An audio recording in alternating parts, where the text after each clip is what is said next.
love predictions, if you're catching this after the live, head on down to the description box below. That is where I put the timestamps. The timestamps are in the description box below. Hello, we got Tammy in the house. We got Janet in the house. Good evening. Tam Tam. All right, guys. Thank you so much for joining me. We're going to get started at 5 minutes in, just to make sure that everybody is here, present and accounted for. And then we're going to go from Aries to Pisces. Currently, right now, I'm trying to figure out which cards I want to bring to the table. Love predictions today, everyone. I'm so excited. I love doing these readings. Thank you so much for joining me. How's everybody doing today? This Tuesday, April 7th. Hey, Tam Tam. Hey, KK. Thank you so very much. I appreciate that. Thank you, thank you, thank you. I'm so happy I'm able to do a live with you guys today. Hey, Nikki. Hello. Thanks for joining us. Oh, no, that sounded crackly. I apologize. Not live on air. We're going to get started 5 minutes in, guys. My allergies. I just finished cutting the grass, so strong woman that I am. I went and cut the grass right before the live, but don't worry, I'm clean. I'm showered. Come on in, guys. Come on in, guys. Welcome so very much. I am so truly grateful for you guys joining me on this live. Love predictions, all signs from Aries to Pisces. We will be started at 5 minutes in. Do not forget to come in here and hit that like button. Wake up the algorithm. Yes. Today is actually not my birthday. Yesterday was my birthday, but I wasn't able to do a live yesterday. So come and celebrate my birthday with me. I wasn't able to even do like a full-on birthday celebration. Once we get to the Aries reading, I'll tell you guys why. But so today is the day I'm celebrating my birthday, even though my birthday is April 6th. I wanted to spend some time with you guys, and this I'm still in the birthday. It's like the moon energy. It's like the astrology, right? Like we're in the shadow period of my birthday. If I could be so bold. Yes. Thank you so very much. I appreciate that, Lorna. Whoop whoop. Happy second birthday. Well, thank you. I appreciate that. Right? Like second dinner, second breakfast. Okay, guys, I'm just trying to figure out, I'm trying to figure out where I want to go with cards today. As we're waiting for everybody to trickle in. Thank you for you. I appreciate that. Thank you. Your birthday was Sunday? Well, happy belated birthday, Nikki. Thank you, Tam Tam. I appreciate it.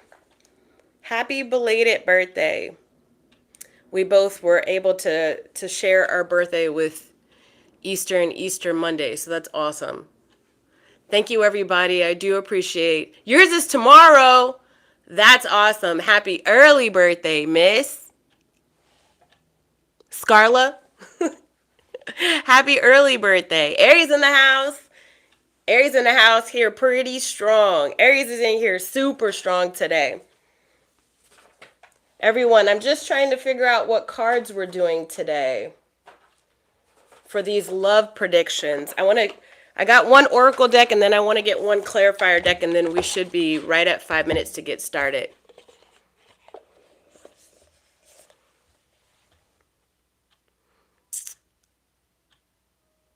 Yeah, there you go. That is awesome. That's an awesome person to share a special day with. I love that sentiment. That's great. That is great.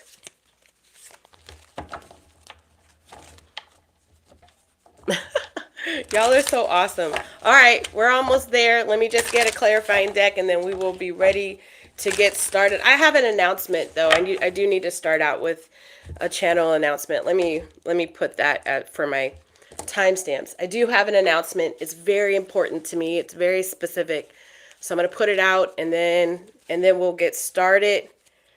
Guys, thank you so much for joining me here. We're going to be going from Aries to Pisces. It doesn't make any sense, everyone. Look at all the people in the house, and then look at the number of likes we have. So do me a favor for my birthday, guys. Can you do me a favor and head to the like button and hit the like button? I know y'all not going to have me up here 44 years old begging for a like on YouTube.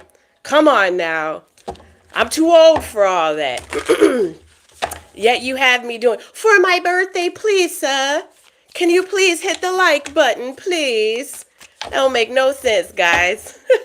Energetic exchange. Energy reflects energy. Let's do this. All right, so channel announcement, everyone. You've got 24 hours. I say it again, 24 hours, which means midday, the 8th of April, to schedule your readings if you want the email only one question read, which is the least expensive reading that I have on offer. I will no longer be offering that one question email reading come midday, April 8th. It will be taken off of my services. Like I said, it's the least expensive one. You've got 24 hours to book it if that's something that you want to do. You can book it any day you want to, but you got 24 hours to make the reservation, okay? 24 hours come midday, April 8th. It is going to be gone skis. I will not be offering that anymore, okay? So, yes, I did say today we are celebrating my birthday. It is because I wasn't able to celebrate my birthday. My oldest daughter was, she's a dual athlete, and we got like finals and stuff like that. So we had volleyball Friday, Saturday, and Sunday. And then we had track on Monday. Congratulations to her. My baby girl won first place on her triple jump, so she will be heading on to area and potentially keep going from there. But I wasn't able to celebrate my birthday, so I wanted to celebrate it with the people that I think rock hard, which is my YouTube and Instagram crew, all of the subscribers to this channel. Thank you so much for being here. Thank you. Congratulations to her as well. Okay, guys, we're going from Aries to Pisces, taking a look at love predictions. As you come on in here, hit that like button and head on down to the comments down below and shout yourself out. Aries, if I missed your birthday, if you are here and your birthday was over the weekend or this week, over the next 7 days as you're viewing it, happy birthday. I pray that this birthday is monumental in a way that leads you to progress, to partnership, to prosperity and peace. All right, so Aries, taking a look at my Ram babies, the leaders of the zodiac, the #1 cardinal sign. Boo boo boo boo. No hate on everybody else. It's just Aries season, so I'm super hyped up. All right, so love predictions for Aries. Here we go. What do we got? What's your love life looking like? It says in a fog. Really? After all that hype, I'm like your #1 hype person, and then we come up with in a fog when we look at your love life and love predictions. Congratulations to Shawnee Jr. That's awesome. Thank you so much. It says, in a fog, fear, obligation, or guilt makes you stay. Ooh, Jesus. Ooh, let's all take a breath on that one. Did you hear what I just said? Fear, obligations, or guilt makes you stay. Get clarity. Good thing I'm here, right? So what I'm picking up is that there is a connection for those who this reading is starting to be for, where you just haven't been able to let it go for whatever reason. Somebody already said, damn. Other person said, wow, eyes wide open. You just haven't been able to let it go for whatever reason. Can it be somebody that you're dealing with on a daily basis? Yes. Can it be somebody that you've been long removed from? Hell yes. Both things could actually feel true at the same time, right? Having somebody right next to you and then just like not feel the connection the way that you want to feel the connection is the biggest thing. And then the questioning, should I let go? Am I delusional? Why is it still pulling on me? In a fog, fear, obligation, or guilt makes you stay. Get clarity. First card to come out for you is the King of Wands. Uh-oh. So is it a lack of commitment? Is it a lack of follow through? Is it a lack of consistency? Is it a lack of keeping options open on the other person's behalf? This King of Wands is showing up as the person, Aries, that you are connecting with, potentially a fire sign. This isn't you. This is the other person. So this person could present as, oh, I'm busy, or they only want to come around when they want to come around, right? It could be late night calls type thing. And it's also too, for some of you guys who are not dealing with this person in physical form, it's the energy of this person. Like, damn, can't I just wash the dishes without you showing up in my mind? Somebody says, is this a bad sign? No, if for all of the people that are giving hearts, and for all the people that said, wow, damn, and oh my, in the comments down below, it's not a bad sign. It's just me picking up on the realism of the energy of what's actually going on behind the scenes and internally and in your mind. I keep picking up on the fact that for some of you guys, this isn't a person that you see on a daily basis, but this is a person that you feel when you don't even want to feel them energetically. There's this energetic tie to whomever this person is. Damn, can I just take a shower without you being there? Why are you in my dreams? For some of you guys, this is your reality. And there's a need or a want to let go. Somebody just said, right? There's this need or this want to let go. But let me tell you something about this King of Wands. Gosh darn, this King of Wands is seductive, is alluring. King or queen, it doesn't matter, male or female, it doesn't matter. If this is your story, you're already gonna know. Because there's just something that this King of Wands does. There's just something about the way he or she smells, he or she presents, he or she talks.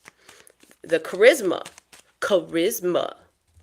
What's going on with this person in Aries, please? The Seven of Cups.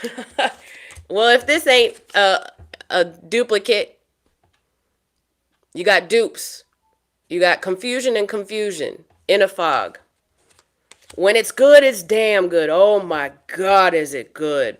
But when it's bad, it is real bad. Like needing to go to rehab. And it's true because it rhymes, what I just said. The Moon card, the Four of Wands, and then at the bottom of the deck, the Page of Wands. There's like excitement that is being revved up. Brum, brum, brum. There's excitement that's being revved up in this energy with this Page of Wands. Or it could be reoccurring memories from the past that's being revved up for you. And we're not even in a retrograde, guys. So the question is, what's happening for those of you guys who are connected to this person, this King of Wands, whom I feel like you know better on an intellectual level, like you know better. Like I shouldn't even be telling this story this late in my life about this person, but it's still showing up. Tell me about this Four of Wands. Why is this Four of Wands showing up? The Ace of Wands. I should have been over this by now. I feel weighted down because this is never going to hit the way that I want it to hit. Four of Wands. This is never going to hit the way I want it to hit. Tell me about the Moon, please. The Five of Cups in the reverse. Okay, that's awesome. So the good thing is that you will find over this next week, Aries, the gumption, and the cool thing is that you've got a lot of astrology behind you trying to help you wade through this. Really, because I do feel like the emotions are so high. You are waiting. And for some of you guys, you feel like, am I alone? No, you are not alone. There's spirit around you that is trying to help you see through the fog of it, to get those crevices and those dark spots of whatever this connection is for you guys. This is heavily karmic, this connection. Heavily karmic, this connection, whatever this is. And it doesn't have to present as, how does it present? Because for some of you guys, this doesn't present as like, I feel like it's very sexual or intense. There's an intensity here. How does this present for Aries, please, Spirit? Look, I'm gonna sing Tevin Campbell, even though my voice isn't up to it. But we go round and round and round. For some of you guys, this is a headache you can't let go of. For some of you guys, this is a yearning you can't let go of. For some of you guys, it's I've been through this before. I've been here before. It's knocked me down before. It's made me cry before. For some of you guys, you might have even said, if this person has the ability to make me feel so unbelievably dark in my heart space, I should never want to go back to them again. Yet, here's the memory again. So the biggest thing is that you're going to be able to, so Spirit is re-shining a light on this connection, even though you want to move on from it. Because there's this very heavy energetic tie between the two of you guys, and it is not done. 10 of Pentacles in the reverse flew out with the 7 of Swords. Yeah. Setback after setback because of betrayal with this person, okay? But I want to understand, and then I feel like this person is just like, all they do is either they talk about their money or they talk about their possessions, or like a lot of 3D type stuff, right? Like they care about their career more than love for some of you guys. But I want to know why. So you have been given an opportunity, Aries, to take another look. And I know you're like, damn it, why am I still taking a look at this? Thank you for that sticker. Thank you for those collection of stickers. Why am I taking a look at this again? Why isn't it done? Why isn't it over with? Why are we still attached? I don't give a gosh darn if they're thinking about me. I know they're thinking about me. I'm Aries. I'm amazing. I get that. But we're too old for all of this energetic back and forth. But you are being given an opportunity to look at this again so that you can see something. What is it that Aries is meant to see in this? Why are they showing themselves in Aries' life right now? The King of Cups in the upright, the Queen of Wands in the reverse, the Death, oh, look at that. The Death in the upright and the Hierophant in the reverse. Because there is a new love that is trying to come towards you. Aries, are you awake? Aries, are you awake? You hear what I said? Did you hear what I said? Let me clear my throat. There is a new love trying to come towards you. And as much as you thought once upon a time that this person was your match, the King of Wands, they are not your match. You want to know why they're not your match? Because they make you present as the Queen of Wands in the reverse. Unstable, completely. You know what? Some of you guys, this person triggers you to where you have no choice, but you have a choice. We have a choice. Let me put that disclaimer out. But sometimes as Aries, we think about it afterwards and we're like, damn, shoulda, coulda, woulda. For some of you guys, this person triggers you into this aggressive stance that you don't want to be in anymore. You're not 20 anymore. You're not 30 anymore. We're too old for all this. I'm more mature.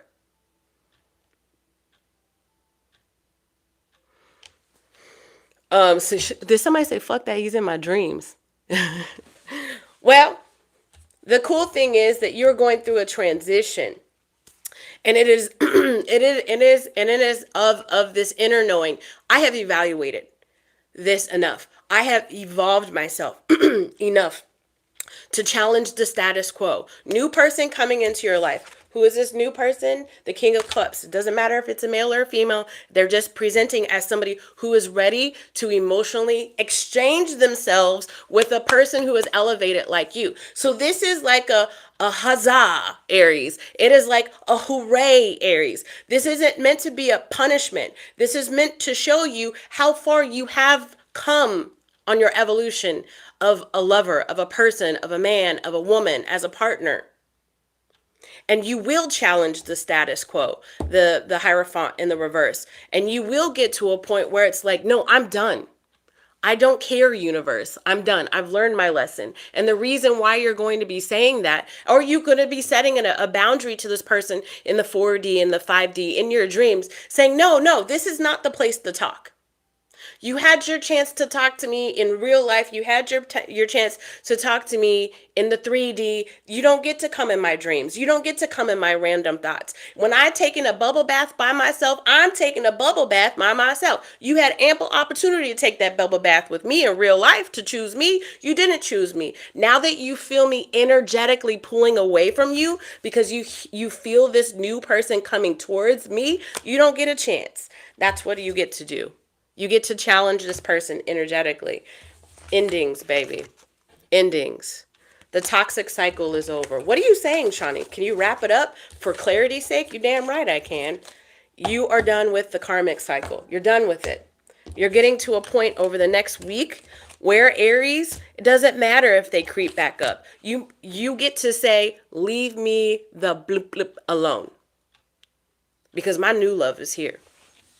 And you get to watch us not walk, but skip merrily hand in hand into our future together. You had your chance. If you like it, then you should have put a ring on it. And if they did put a ring on it, if you wanted it, you would have stayed and did the work, but you didn't. So you get to get over that karmic cycle. The karmic cycle is done. It may not feel like it, especially when it presents itself to you in your peaceful time, when your mind is kind of going to like a lull state, and then all of a sudden, boom, this person pops up in your head, or maybe they text you or call you or something, or they show up in your friend group, whatever. You're done, because new love is coming. Who's coming? The King of Cups. The King of Cups, king or queen, it doesn't matter, is here to love with clarity. Do you hear me? So stand on that truth. New love is coming for you, Aries. The karmic cycle is over. You get to set boundaries in the 3D world, in the 4D world, in the 5D world, on your own mind, and tell them that is it. I am ready for my new love. I'm letting it go. All right? So some of you guys might be like, well, why are they still showing up after all this? I've already said this before. Yeah, I think that the way that energy works is you could do as much as you want to do, boo. But if this person hasn't got the picture, then they're going to keep showing up. Because when you start separating from people from your past, and they feel, especially if there's a very heavy, strong karmic bond between the two of you guys, karmic can be it, whatever, but this heavy, strong spiritual bond between you guys, once you start detaching and fully letting go, especially when you start talking on the phone with this new boo, going on dates with this new boo, like eyeballing the new boo, like falling for the new boo, that's when they can feel the void that you have left fully. And that's when they start coming back and creeping back. You might not have even met this King of Cups yet. That's okay. He or she is coming. But energy and the soul knows presence before you see somebody. So this other person that you're karmically connected to might not even know that you're dating somebody, or you soon will be dating somebody. But they're looking back and they're saying, where's my Aries? My Aries isn't there like they usually are. They're not answering the phone as quick. They're not responding as quick. We're not having as many hookups. We're not having any hookups. They're not responding back to me in the dreams. They feel that, whether they know how to put the words to it or not. All right, Aries? All right, guys, let's move on. Happy birthday to all the Aries in the house. We're moving on to Taurus. Taurus now, everyone. All right, moving on to Taurus. Taurus. This is for you, for your greatest and highest good. Take it as it resonates, guys. If you need to check out your other placements, check out your other placements. I want to take a look at love predictions for Taurus. What is Taurus's love looking like, please, Spirit? Mapping the way. Oh, are you making your way towards somebody? Are you having to travel? It says explore love and unearth unexpected treasures. Are you, it's so weird how like energy works. All of us, when we first start watching tarot, before we start understanding how energy works, we just assume this is all happening in our reality right now. Like, oh, I'm going to meet this person like right now, as soon as the tarot reading is over. But no, it all happens energetically first before they actually present in our reality. Taurus, what I'm trying to tell you right now is that I feel like your soul is sitting at the table, orchestrating, planning, a meeting. What do they call it? Synchronicity. They call it. Thank you, Tam Tam. I appreciate you. It's like a synchronistic sort of travel move or something. You might be planning some travel. You might be planning moving, or you might be moving differently in your energy. Like there's this new hobby that you've picked up, potentially, Taurus, or there's just something new that's happening, and it's all happening synchronistically so that you can travel towards this new, it's a new love. Explore love and unearth unexpected treasures. Wow, it's going to hit different. I've been searching for you my whole life. All roads lead to this, Taurus. And I know you're going to be like, oh, that sounds a little bit woo-woo. Well, go watch a different reader. That's just what I'm getting. Okay? If I need to tell you something real, I'm always going to tell you real. I can't help but to be authentic. That's what I'm picking up. It sounds woo-woo as hell. You're connecting in a woo-woo way towards a new love. The Two of Swords in the upright, the Ace of Swords in the upright, the Empress. Oh, these are all upright. I don't know why I'm saying that. The Empress, the Six of Wands.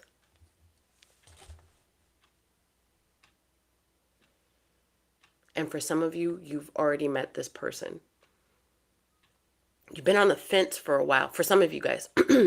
For others of you, it's a synchronistic meeting of a person with an almost immediate spark. And then you get to a place where it's like, ooh, your mind starts trying to take over what your heart is already picking up. Thank you for those stickers, guys. It's a person in the Empress energy, male or female, it doesn't matter. But it's a person in the energy, they're calling you in too. They're not going to chase you. I feel like you're unknowingly chasing after this person. So maybe I don't use that word. Because I don't want it to trigger you. Because you're already going to feel triggered. If you know who this person is, Taurus, they already trigger you. Not in a bad way. Damn, I'm using words that are triggering, but I'm not trying to be. There's just something about this person, or there will be something about this person that has you kind of like, I need to tread very carefully, because they're going to be in this Empress energy, and you know that you've got a chance.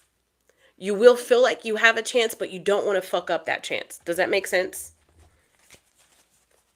Victory is on the table, though. I do feel like there's some way that you can watch this person, and because you've given it or will give it an ample time to kind of get into like a place of courage before you actually go towards this person, the more and more you take in of this person's energy, the higher and higher and higher and higher value they become in your life. Thank you for watching it. I do appreciate you staying up. What country are you watching it from? All right, so tell me more about this Empress that Taurus is being magnetized towards, please. The Knight of Swords in the upright, the Ace of Cups in the reverse. Hold on. The Knight of Swords in the upright, the Ace of Cups in the reverse, the Star card in the upright, and the Wheel of Fortune in the reverse. This isn't somebody new. This is somebody that you know.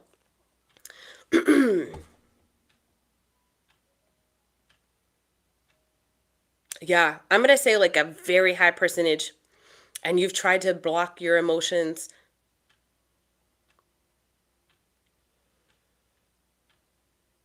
I just heard high hopes. You've got high in the sky, apple pie hopes. Fated event. Guys, this is heavy for Taurus. Taurus, you're about to have this massively fated conversation, and it's going to be opportunistic. Like, meaning you're going to see a window, and then right before the window closes, you're going to be like, "Oh, hi, hello." Make your presence known. Indonesia, awesome. Make your presence known. Hi, my name is such and such, or whatever. Dream come true. There's something about this person that they radiate such light and such energy. Have you been the person I've been searching for my whole life? Where's this connection meant to go after this destined meeting? The Empress in the reverse, the Queen of Swords in the upright, the King of Wands in the reverse, and the Queen of Swords in the upright. Role switch. You make your presence known. You're like the initiator, and this person is just sitting there, not even realizing that you've had a thing for them. And then you make your presence known, and then boom, things switch, and they're all of a sudden chasing after you. It becomes very fiery. A lot of conversation, Taurus, a lot of conversation. And I think that's what gets you about this person is the way that they converse, the words that they choose, the cadence, the tone of their voice, their humor, their wit, their warmth, their vibrancy, everything. But it switches. And then you become the pursued. Taurus, whatever you are on the fence about, because I feel like you know who this person is. You do whatever you want to do. Don't let Taurus, don't let tarot tell you what to do. That said, I feel like you're going to be unbelievably shocked and surprised by their response and the aggressive nature they're going to have towards you once you make your presence known. And I'm getting happy. The conversation and the passion is going to be refreshing, Taurus. So maybe it's in this now moment that you should take a leap of faith. Do what you want to do. Don't let tarot tell you what to do, but it looks good. It really does look like a risk worth taking. All right. So let's move on to Gemini. That was for Taurus. Thank you, Taurus. Don't forget to like and subscribe on your way out. Gemini, I got you in the hot seat. Gemini, you are in the hot seat. This is for your greatest and highest good. Gemini, come to this reading with an open heart, open mind. If it's not your message, then consider looking at your other placements. All right. But my intention is to try to get you some clarity on your love life. Love predictions. Tam, you are freaking awesome. Thank you so very much. Love predictions for the Gemini in the house. Here we go. It says, finding forever. Wow. Go! We've got people in the house that are letting karmics go, that are finally stepping up and talking to their crush. And now, Gemini, you here, my dear, are finding forever. What does that mean for you? It says your path holds infinite possibilities if you dare. Okay, so this is another tale of another zodiac sign, and I could be picking up on somebody's other placement, right? You might not be a full Gemini sun. You could be a moon, a rising, a Venus. Excuse me, Gemini. But what I'm getting is that you're getting, with every step towards love, you're getting more and more confident in that walk towards love. I get this idea of a Gemini who's had an issue with emotions. You know what I'm getting? I'm getting a Gemini who's had an issue with fully feeling their emotions. The intensity is fine for you, Gemini, but it's the undercurrent and the layers of emotions that have been hit or miss for you, in and out for you. Well, in other words, it's like hard being fully vulnerable.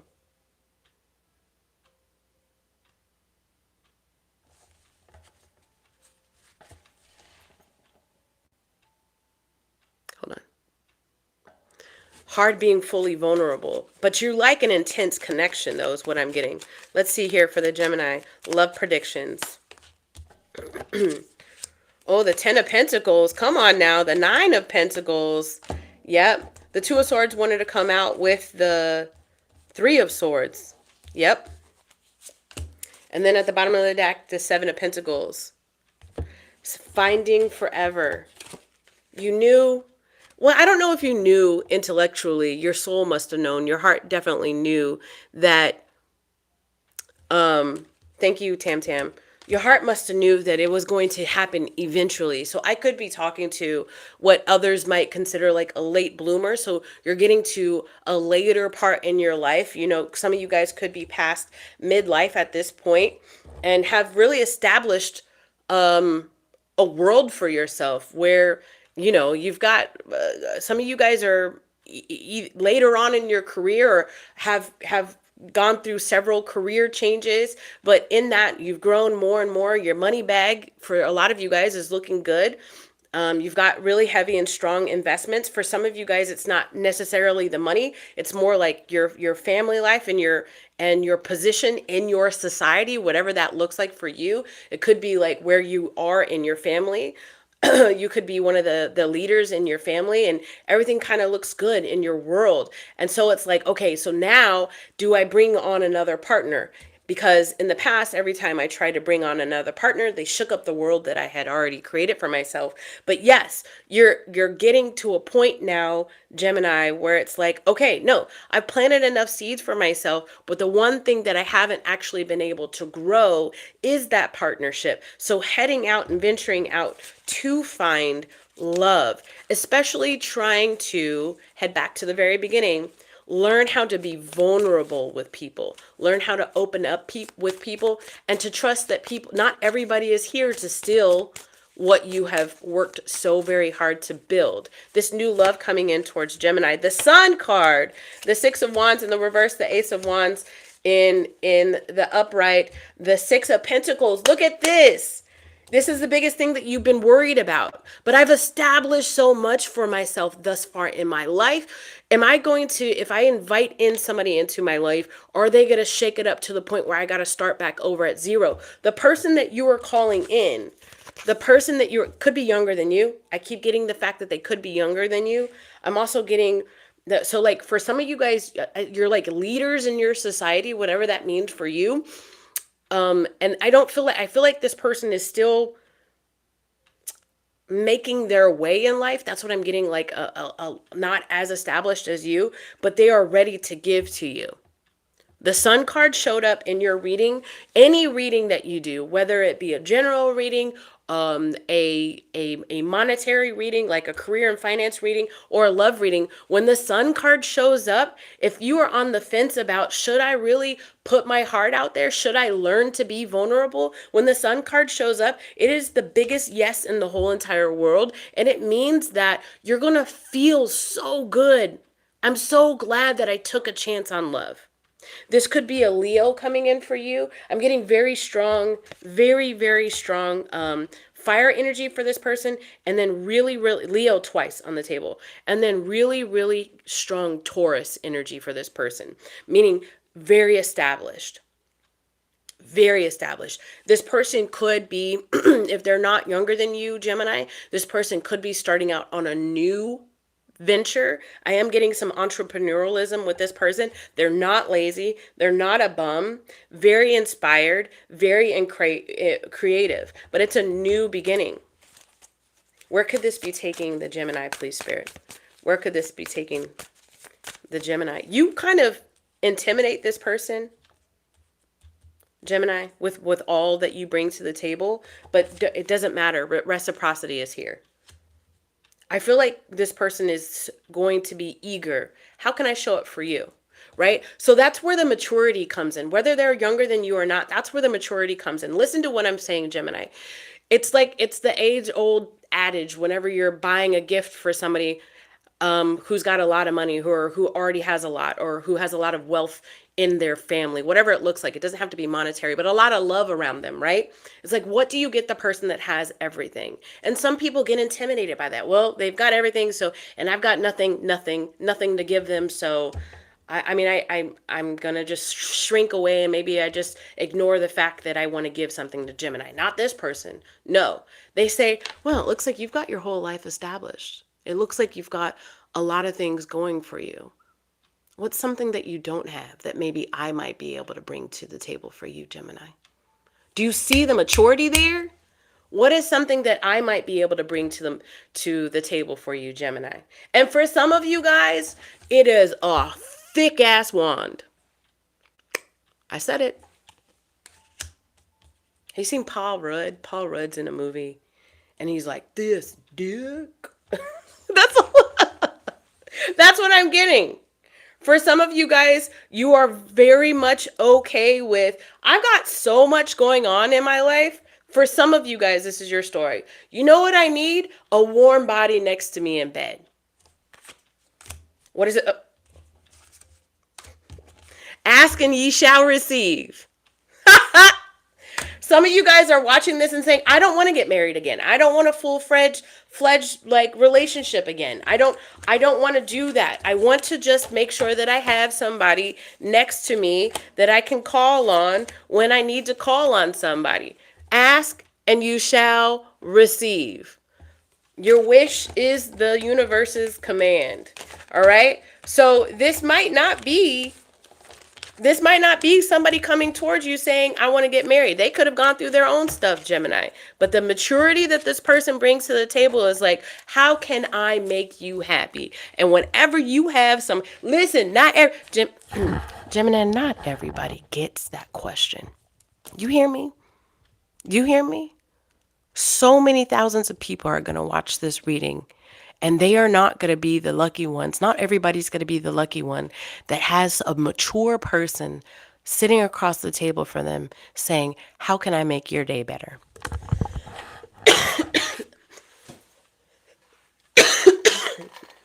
You see what I'm saying?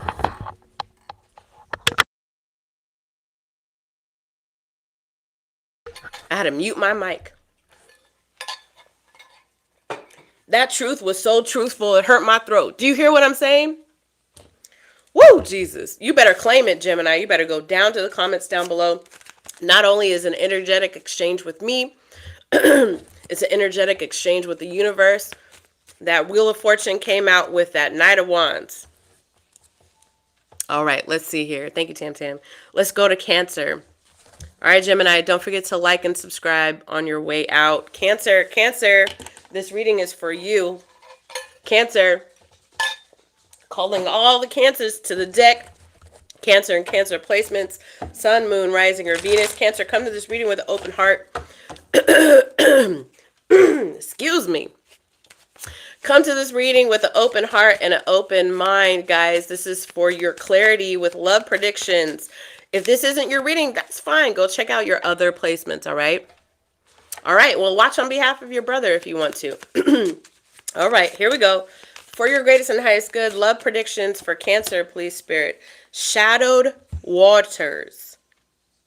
Shadowed waters. Well, we're talking to a water sign, but apparently the water is a little bit murky, which means that there's a little bit of there's layers going on underneath the surface. There's something going on underneath the surface emotionally for you, Cancer. Let me read this. Shadowed waters. Beware of illusions that skim the surface, for true understanding lies in the depths. I'm getting a lot of moon card energy here. What's Pisces and Cancer energy in the moon card. So you could be dealing with another water sign, specifically a Pisces. And it doesn't have to be their sun sign. That's the thing you have to understand about tarot if you haven't yet figured that out. There's an embrace that's on this card in a patch of roses. And I was literally just looking at roses just like this yesterday. I was standing in the middle of some really, really tall roses at the park. And my daughter wanted me to, they smelled so good. And my daughter wanted me to get a rose for her. But I went in to go get the rose and there were thorns all over the place. It smelled so good, but I couldn't. We had to watch it from a distance. Do you see the symbolism that's coming through here? This like, I can't. It might hurt. I need to watch this from a distance. There's this, it's alluring, whatever it is, but I need to, I need to be careful. It might hurt. But they are in an embrace. The embrace might hurt. All right, Cancer, let's see what we're talking about here. The Three of Wands, the Fool card, the Five of Wands, and the Three of Pentacles. So when we're looking at the Three of Wands and the Fool card, this is what happens after planning. I want to plan something. I want to go somewhere. I want to do something. Planning is over. Now it's like, okay, execution time, expansion time into a new beginning. Okay. I'm calling in this new beginning. I'm ready to move into it. Yes, I'm on Cancer right now. Just rewind a little bit. Thank you so much for asking. But so the Five of Wands can be teamwork. Wanting to have teamwork with somebody. I'm going to get clarity on this one because I don't read these in reverse. There's this want to work with somebody. Three of Pentacles here. Collaborate with somebody. Teamwork. But I need to figure out if there's a lack of teamwork as to why the waters are murky. Murky or shadowed, which is what came out first. Why is this Five of Wands here? Are we talking about teamwork, or are we talking about lack of teamwork? Are we talking about a lot of noise, a very busy environment? Sometimes the Five of Wands is, we're trying to focus on us, but there's a lot of other stuff going on. Sometimes the Five of Wands is regret over something that was said or done, or something that wasn't said or done, and just second guessing yourself. So tell me more about this Five of Wands for Cancer, please. The Ten of Swords. Well, that explains why the water is murky. That explains why you feel like you have to pull away to protect yourself. What happened? Why is this Ten of Swords here? I don't know why I just heard crisis averted, but why is this Ten of Swords here? The Temperance, crisis averted. Crisis averted. Were you about to go into collaboration with somebody, or are you? I'm wondering if you're about to go into a relationship with somebody or take it to the next level, and then you're like, your conscience is more. I maybe that's not the right reason. What is going on here for Cancer? That's not the right reason. Tell me more about what's going on with this for Cancer, please. The Death card, transformation, the Six of Wands. You made the right choice. The World card in the reverse, the Ten of Wands. Because if you wouldn't have closed out that cycle, you would have been more burdened. Okay, what are you saying, Shani? You ready for clarity? Clarity for clarity's sake. All right, Cancer. There is, or there will be this week, a connection where you're like, you know what? That's it. We're going to take things to the next level. We're going to go steady. We're going to, what do they call it now? We're going to take things beyond talking. We're going to go, I want to fix this. Like if you're in a relationship with somebody, you're like, I want to fix this. I want us to last forever. And then something gets the better of you.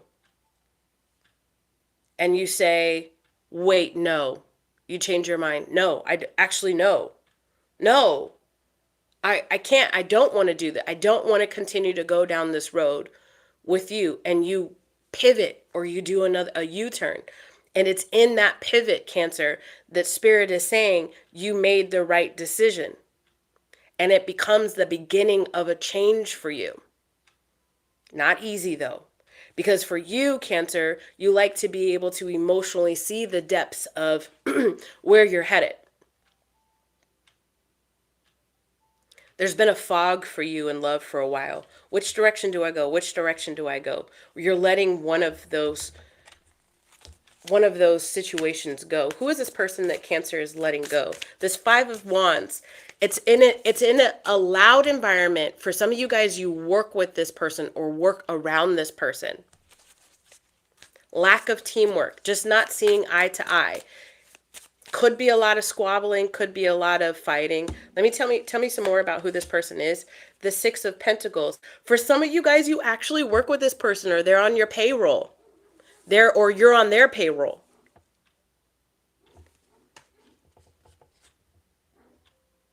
For others of you guys, it's a third party thing. It's a third party thing. For others of you guys, it's a third party thing.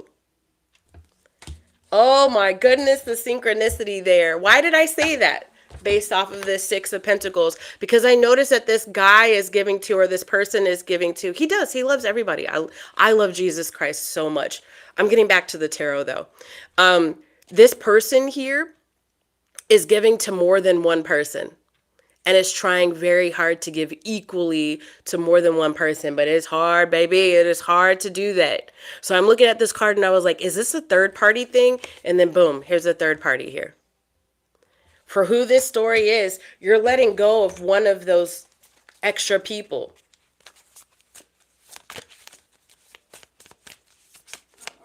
Because if you wouldn't have done that, you would have had too much. You're getting to a point where you're like, I can't continue this way. I can't continue to have this open relationship or have other people in and out of my life. I need to be dedicated to one person. So you're going through some heavy transformation. It is marking the beginning of change for you. Both of these horses are heading into the future. They're heading to my right. On my table, they're heading into the future, which is the right. The right side, as I lay it down. Where's this future headed for Cancer, please? The Ace of Wands, a new beginning. The Sun card, man. The Two of Swords in the reverse. And then the Hierophant. Why is this Two of Swords in the reverse? Is this just talking about information overload? If you've been watching way too much, if you've been watching tarot to try to, okay, stop it. Stop it. Cancer, stop. You listen to me. I'm sorry. Whoever, I keep snapping my fingers and I apologize. I understand that could be a little like, why are you doing that? It's a little triggering for some folks, but Cancer, are you listening to me? You already know which decision to make. You already know. Stop pretending like you don't know. Stop pretending like you haven't received signs and synchronicity, with who is the better person. Stop it. I just read this thing. And I don't know how true it is because AI be sucking sometimes. But there was this thing that said that Johnny Depp once said, so it's a loose quote because I don't know. He said, if you are ever choosing between two people, go with the second one. And the reason why he said that is because if you were truly in love with the first one, you would have never fallen in love with the second one.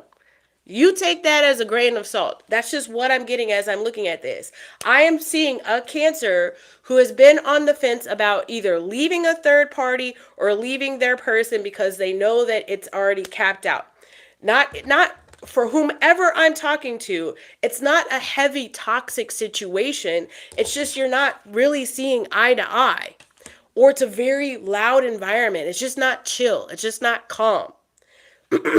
So you're going through this, in this next week, you're going through this clearing and cleansing of the water, the emotional body that you maintain, yourself. And it is not going to be comfortable. It is going to be uncomfortable because once the sediment starts to fall and the water starts to clear, the clarity of the whole situation can be pretty heavy to process. But you are being ushered into the future.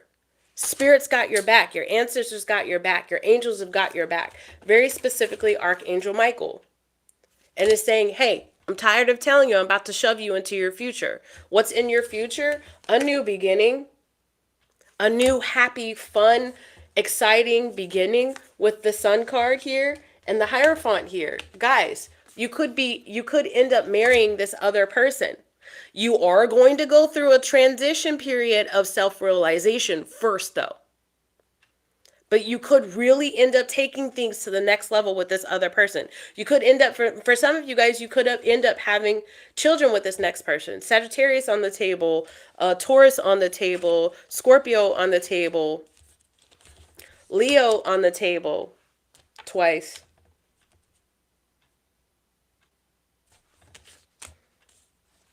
Your biggest thing is that you need to stop watching so much damn tarot. Stop it.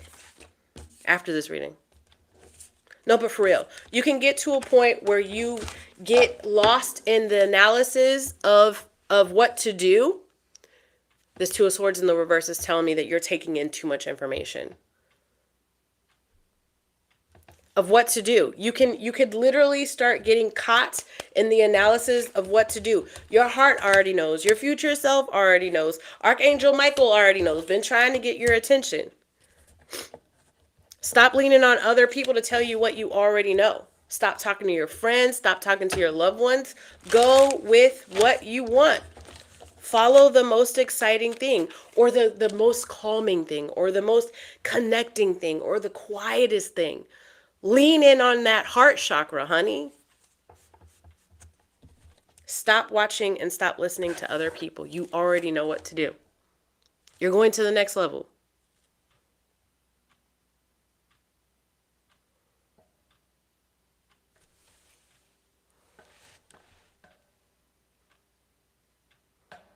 Oh, good. I'm so glad. I'm so glad. Is it brutally honest?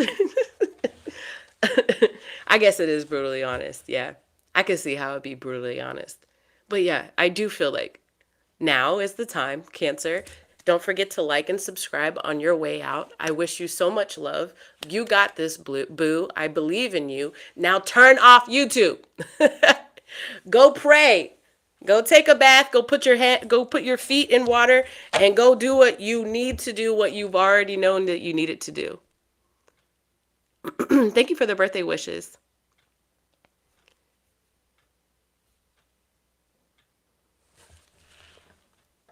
I'm not immortal. So, everybody knows the truth.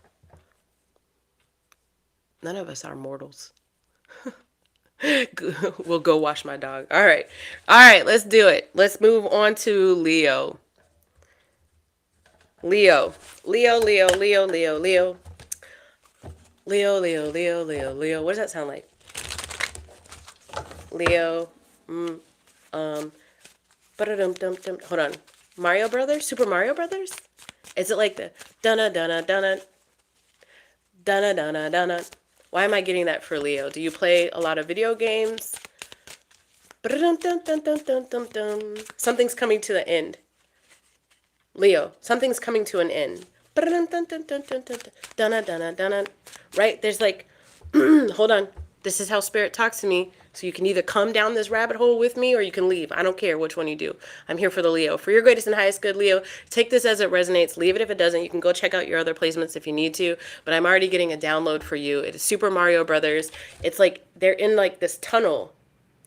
I didn't have a Nintendo as a kid. I wish I did. So I don't know how to speak this through to you. So thank you for giving me a Mario Brothers reference. I'm very specifically getting Luigi. So I don't know what that even means.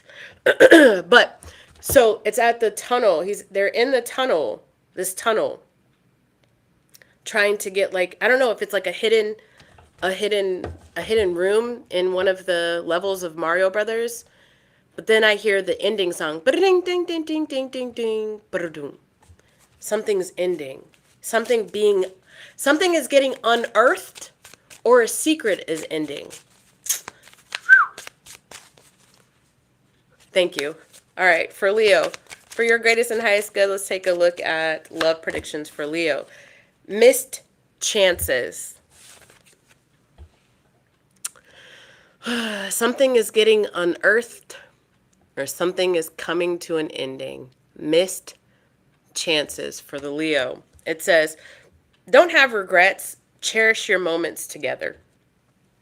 Easier said than done, Spirit. Don't have regrets. My gosh. Spirit is asking you to just kind of brush it off your shoulder. I think it's funny. Thank you for those stickers. I appreciate you. Brush it off your shoulder. We'll always have Paris, or whatever the saying is. There's this connection that you feel is falling into potential like disrepair, but it's almost like you're being told to nonchalantly like just let it go. Have faith, expect something better to fall into its place. Let's see here for Leo. The 3 of Cups. Okay. The King of Pentacles, the Tower, and then the Ace of Pentacles. Guys, there's better. It's kind of similar to, no, it's not, because Cancer was talking very specifically about a third party situation. This is let it go energy. Like, it's all right. Unless maybe you guys were not, like, you already knew whatever connection you were in, or whatever connection you're in with this person, like, you already know it's not going to work out fully. Like, you already know you're not going to get married to this person. This King of Pentacles is coming up. It's like leaving, it's leaving something, heading right into something that is like very strong. I say in my personal readings, I say that if I'm doing a love reading, I want the King of Pentacles or the King of Cups, male or female, it doesn't matter. Because I know that that person is going to be emotionally balanced and ready to give, ready to commit. This Ace of Pentacles here with this Tower and this King of Pentacles and this 3 of Cups is all telling me it ain't going to be but a cool minute, not even a hot minute. It ain't going to be but a cool minute between letting this thing go that you already know wasn't going to grow and go anywhere, until you finding a match for you. This, like, Spirit and Universe is really working in overtime to make a whole bunch of synchronistic stuff happen. Tell me about this 3 of Cups. Like, how is Leo going to be running into this person? The 6 of Wands.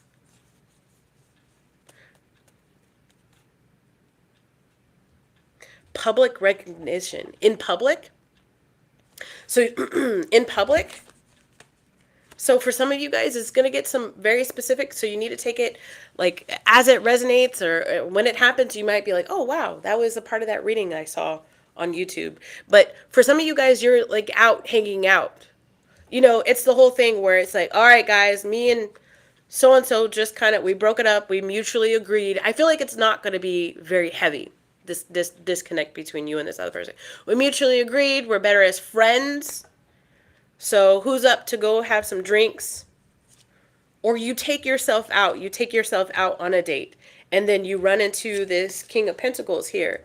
Literally out of nowhere. Wait, I'm still rebuilding, or I'm still things are still not fully let go of this last person. And then a new opportunity. How is this going to evolve for Leo, please? This King of Pentacles for Leo. Male or female, doesn't matter. They're just ready for a commitment. How does this evolve? Ace of Cups. It did fall out kind of wonky. So let me speak to that. So you being with this person that you already knew, I'm talking to the person who just needed me to put words to what you've already been feeling, okay? So I don't know if my hair is translating properly. Curly hair is weird. It does its thing, but in person it looks fine. So I'm talking to the Leo that already knows whoever you're messing with, it's not going to go anywhere. You already know that. That's the Leo I'm talking to. Not the person that is like, ooh, I don't know. Not that person. I'm talking to the person that already knows, okay?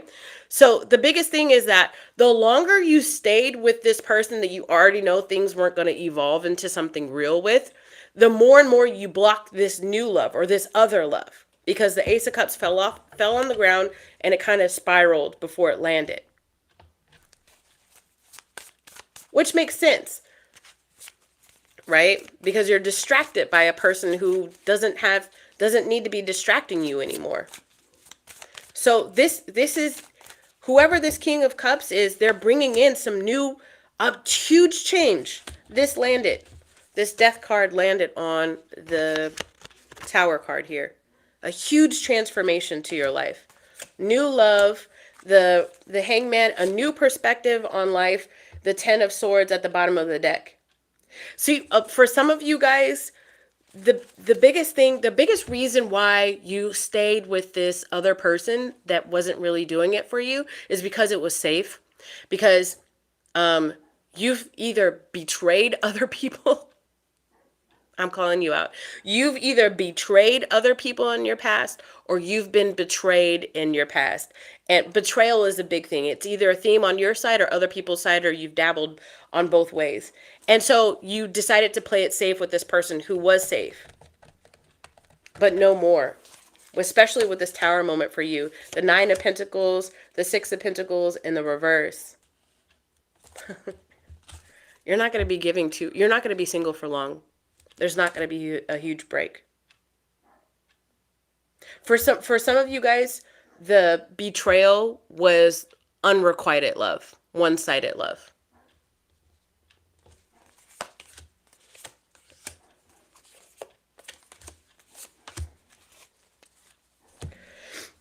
The Empress in the upright. Okay. The Empress in the upright. The Knight of Pentacles in the reverse. The 8 of Swords in the upright. And then at the bottom of the deck, the Chariot in the reverse. You know, your biggest thing about this person that you're kind of letting go is that they just... It's like their ambition. You saw potential in this person, and maybe they even spoke to you about all the things that they wanted to do in their life. It's like watching somebody who has a great amount of potential not realize it. And you're just like, well, if you're not going to rise to the occasion. But you already knew that, something already told you that this person wasn't going to rise to the occasion, but they were still safe. Either way, the King of Pentacles is in the cards for you, Leo. I'm going to be talking to some of you guys about this. And you're still going to keep this other person around. Like as a way to fall back. Hold on. I'm not done with Leo. Why is Leo being so stubborn? Besides being a fire sign. Why is Leo being so stubborn about this other person, please, Spirit? The 5 of Swords in the upright, the Queen of Swords in the reverse. I don't like the Queen of Swords in the reverse, especially with the 5 of Swords. You know what's crazy? Well, it's not crazy. I just see it in the cards. This person's more attached to you than you are to them.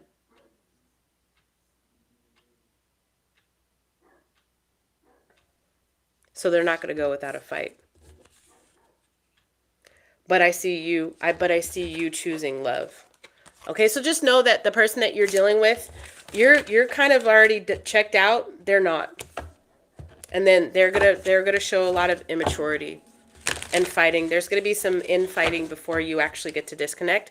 Again, you disconnect, you're not single for long, and then boom. I keep getting stuck on this 3 of Cups. I do feel like some of you guys know who this King of Pentacles is, male or female, it doesn't matter. Leo. And my dog will not stop barking in the background. So there's a lot of karma that's surrounding this, Leo. I can't get off of y'all's reading. I'm going to need to, because I need to get to move on to Virgo. But I think the person that you're with has been putting on a facade for a very long time. Trying to bite their tongue, trying to act all cool and everything, trying to go with the flow. But once you initially start to disconnect, they're going to show their true colors. And it's going to help you disconnect. But there is going to be a little bit of drama. All right, Leo, we're going to have to pick that up another time, because I feel like there's a lot more to the story. Yeah. All right, let's move on to Virgo.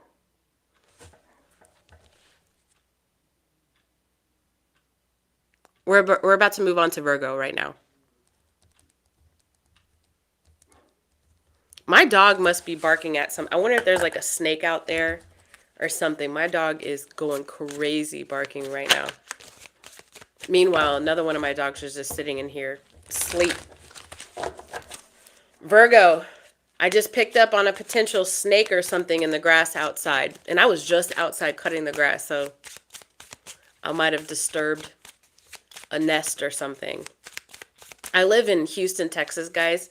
And the neighborhood that I live in was once a swamp, so there's a lot of nature around here. So Virgo, I'm picking up on snakes for you for whatever reason. Let's see what's going on. All right, for your greatest and highest good, taking a look at Virgo, Sun, Moon, Rising, or Venus. Take it as it resonates, guys. If it's not your reading, then check out your other placements. But for Virgo, love predictions, what do we got? It says, safeguarded steps, or safeguard your steps. Sometimes, to protect oneself, the bravest act is to walk away. Sometimes, to protect oneself, the bravest act is to walk away. No, I don't have the lottery numbers. If you don't take me seriously as the tarot reader that I am, and you want to go to somebody that's going to fool you with some lottery numbers, then click off, because I'm not that type of reader. I'm not going to play with you, your mind, your money, your future, none of that, okay? That's not me. That's not who I am. I take my job seriously. You should never go to tarot to get lottery numbers anyways. All right, let's see here. Safeguarded steps. The Lovers. The Six of Pentacles, the Page of Wands, and then at the bottom of the deck, the Eight of Wands.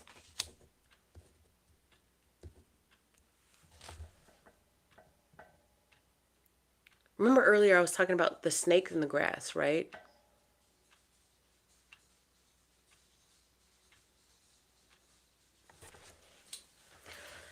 There's this protective, Virgo, there's this protective barrier around you.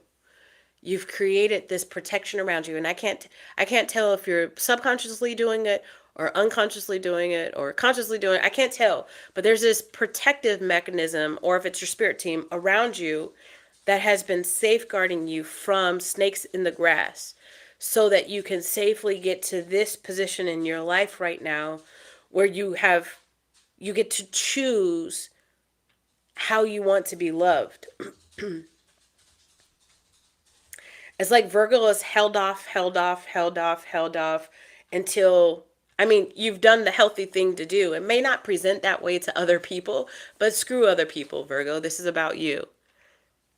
It's like the person who has the impossible wish list for a lover. Right? Have you ever seen the movie Practical Magic? And in that movie, she creates as a kid, she doesn't ever want to fall in love.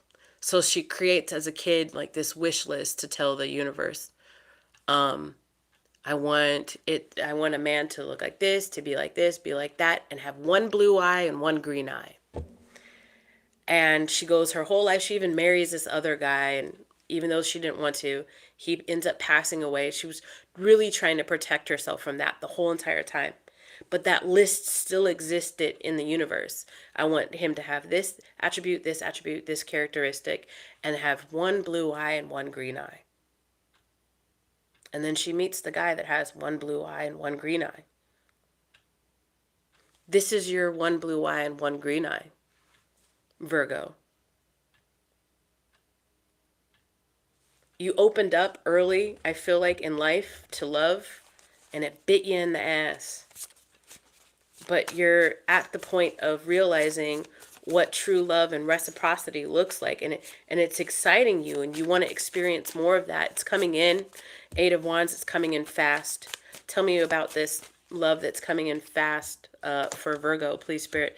The King of Pentacles, different deck. I've already told you guys more than one occasion, if you come and watch me in a love reading, I love the King of Pentacles in a love reading. Male or female, it doesn't matter. This is a person ready to commit. And Virgo, this is the King of Pentacles, which means it's a very grounded energy, something that you like, somebody that matches you as a high value person, matches you in the things that you like to do, how you like to move your money, how you like to take things seriously, how you like to spend your time. All right. Tell me more about this person. The Three of Cups in the upright, the Page of Swords in the upright, the the Seven of Swords in the reverse. Breaking free. This bond, there's cocoon energy, this self-protection energy, this I'm going to keep myself safe and away from love and certain loving partners because like I don't want to get hurt again, or I don't know who's a snake in the grass. I'm just going to assume everybody's a snake in the grass. Like you're breaking free from this completely. There's something about a conversation with a friend that's on the table here, or somebody that you might consider a confidant that is helping you break free from this. This is a person, I think, hold on, that's very close to home somehow with this Three of Cups. Tell me about this King of Pentacles for the Virgo, please. The Seven of Wands, the Two of Wands, the Knight of Swords in the reverse, the Eight of Wands in the reverse. Very close to home. You know who this person is.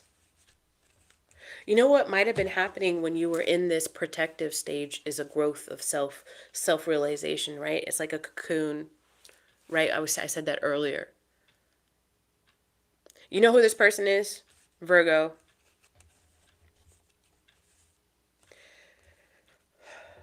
You haven't been talking to this person though. Eight of Wands in the reverse, but here very soon you will be talking to this person. I think they've gone off on their own to do their own independent thing. To get and gain a new perspective. When I said close to home, I meant that you knew who this person was, because the Two of Wands is here. For some of you guys, this is a distance. Long distance. Not for all of you guys, but for a lot of you guys, the distance is the fact that you guys have not been talking. Why are you breaking free from this? The Six of Wands in the reverse, the Devil in the reverse. Okay, I see. The six is coming up twice. 2 6s on the table, which is like the Hangman here. New perspective. So why you were meant to gain a new perspective. Ooh, heal. And to realize it is okay to wish and want something very specific from a partner. The Star card.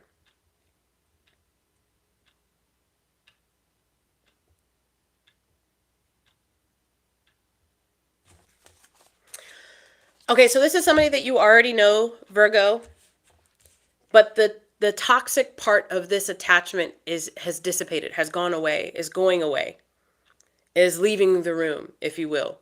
The Devil card in the reverse. And it's healing, and hope is coming back on the table for the both of you guys. How does this person feel about the Virgo? How does this person currently feel about the Virgo, please?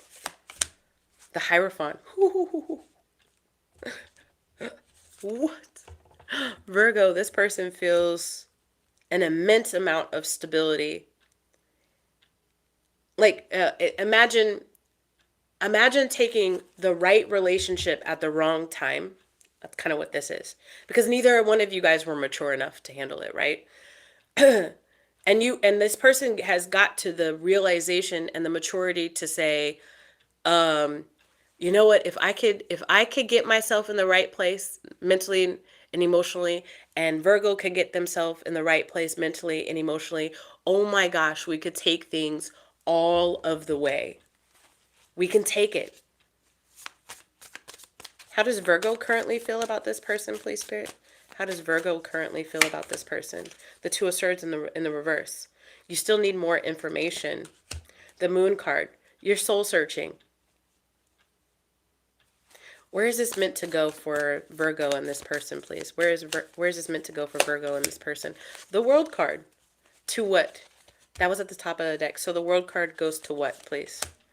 The Hermit in the reverse. Demanding what? The Magician in the reverse.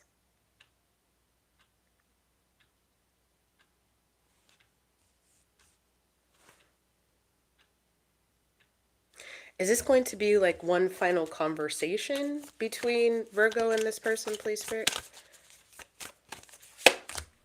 The Death card. At the bottom of the deck. No. Interesting. Okay, so Virgo, if you're not watching this whole thing all the way through, I really do feel like you could benefit from going at the very beginning and watching the Aries reading, because I'm getting a lot of Aries references here. So I wonder if this is the ending that I called in the Aries reading. It's up to you. But what's happening is both of you guys are coming out of isolation. You've been protected from this person from your past because you were meant to grow from what you knew about that connection, from what that person brought to the table, and probably vice versa for this person, from for what you brought to the table as well. All right, so you guys are coming together, but I don't feel like y'all are coming together in the 3D. It honestly, it would behoove you guys if you didn't come together in the 3D. Listen to what I'm saying, because I'm about to get really spiritual in this. Okay, so if I've already lost you, then send me an email and maybe I can help you gain some clarity. I'm not going to pull some cards for you, but I want to try to help gain some clarity for you. But what's happening is, spiritually, on an energetic level, you guys are coming back together. So you could be reminded of this person. If this is your reading, you're going to know. All right, there'll be beyond the shadow of a doubt. So you will be reminded of this person. There will be synchronicities. Their name could appear just randomly on like a billboard or something, or somebody could say their name or something like that, appear in your dreams, in your thoughts, in your daydreams, in your emotions, and in your notions, right? So you're feeling it and they're feeling it too. You guys are coming together energetically because the karmic tie that y'all had is dissipating, is going away. Why? Because you've elevated as a person and because they have elevated as a person.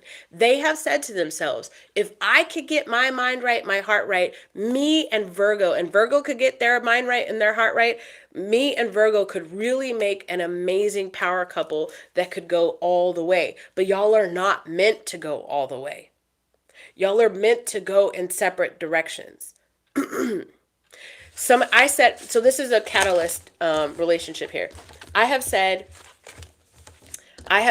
before that catalytic connections is you and another person, y'all meet each other, and the reason why y'all meet each other is because y'all are supposed to be massive mirrors and changers and triggers for the other person's growth, right? That's what's happening here. And the good thing is that y'all are coming together energetically so that y'all can say, congratulations, we did exactly what we were supposed to do in this lifetime. We were supposed to come together and change each other for the better. Thank you for that sticker. And change each other for the better. So we've done that. We've done the hard work. We've done our job. Finally, our timelines are syncing up so that we're both on the same energetic level. We're both higher. And rewind to what I just said. You're finding somebody who is raising higher and higher and higher and higher. That's what you're doing. But at the same time, you are raising higher and higher and higher and higher. They are now at your level, but y'all are not necessarily meant to come together. Are you listening to what I'm saying? I'm not here to feed a delusion, Virgo, and for a cross watcher. I'm here to let you guys know how energy works. The great thing is that you have now shed the crystallized energy in your body, in your light body, because of your interaction with this person and all of the work that they've done for you and to you and vice versa for them. So now you can present yourself to a new love in a very healthy way. So you've been at home conjuring up a new lover, somebody with one green eye and one blue eye. And now you are perfectly ready for that person to come into your life. Does that make sense for you, Virgo? You're understanding what I'm saying? This person, this karmic tie, this energetic tie that you have with this person, this red thread tie that you've had with this other person, say thank you to them, because, and them to you if you're a cross watcher, because y'all's connection has forced the two of you guys to become a better version of yourself, to become more mature, more energetically ready to receive. And you're going to get your odd one. You're going to get your diamond in the rough, Virgo. this person is helping you, has helped you to get your diamond in the rough. Your connection with this person, that karmic connection with this person, done. It's over with. It's ending. They've done their job in your life and in your energy. The, you're the Grinch whose heart has now grown 3 times its size. It is no longer encased in ice. Your special person is out there, and now you are energetically aligned to meet that person, okay? Let me know if you want to work with me in any capacity. Virgo, 24 hours until tomorrow afternoon, my cheapest reading resource or service will no longer exist. So if you want a one question reading via email, take a look at the description box below. Okay? And if you want to get a little bit addition onto this, if this is your story and you want me to pull some extra cards on that, I can do that for you. You can book any reading, but just so that you know, my one card reading, which is email only, is going away after tomorrow, okay? All right, so let's move on. That was for Virgo. Now we're moving on to Libra. All right, Libra. Thank you, Virgo. Don't forget to like and subscribe on your way out. All right, for Libra, don't you forget to like and subscribe before you even leave. You already know this about to hit. I'm about to bring some truth towards you, Libra. All right, for Libra and Libra placements, Libra, come to this reading with an open heart and an open mind. My intention is to try to gain some clarity over love life for you. If this isn't your reading, that's fine. Take a look at your other placements. All right, here we go for Libra. It says finding forever. Are you connecting to a Gemini? Because this card came out for Gemini as well. Finding forever. He or she is a lone wolf on the path to finding forever. The cliffs of Dover could be significant to you. Greece could be significant to you. The California coast could be significant to you. Doesn't have to be, but those are the 3 locations that I'm getting as I'm looking at this card for you, Libra. You could be connecting to a water sign. For Libra, please, Spirit. Love predictions for Libra, please. The High Priestess. And the Lovers. The Page of Wands. The 10 of Cups. Damn, you really are on the road to finding your forever. Aren't you, Libra?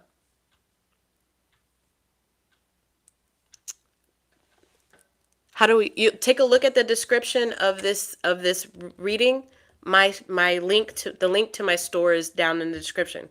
So exit out of the reading and go to the description box for this video. For whomever it is that's trying to schedule a reading, a personal reading, okay? Always on my channel, it's in the description. I nailed it again. Awesome. Thank you very much.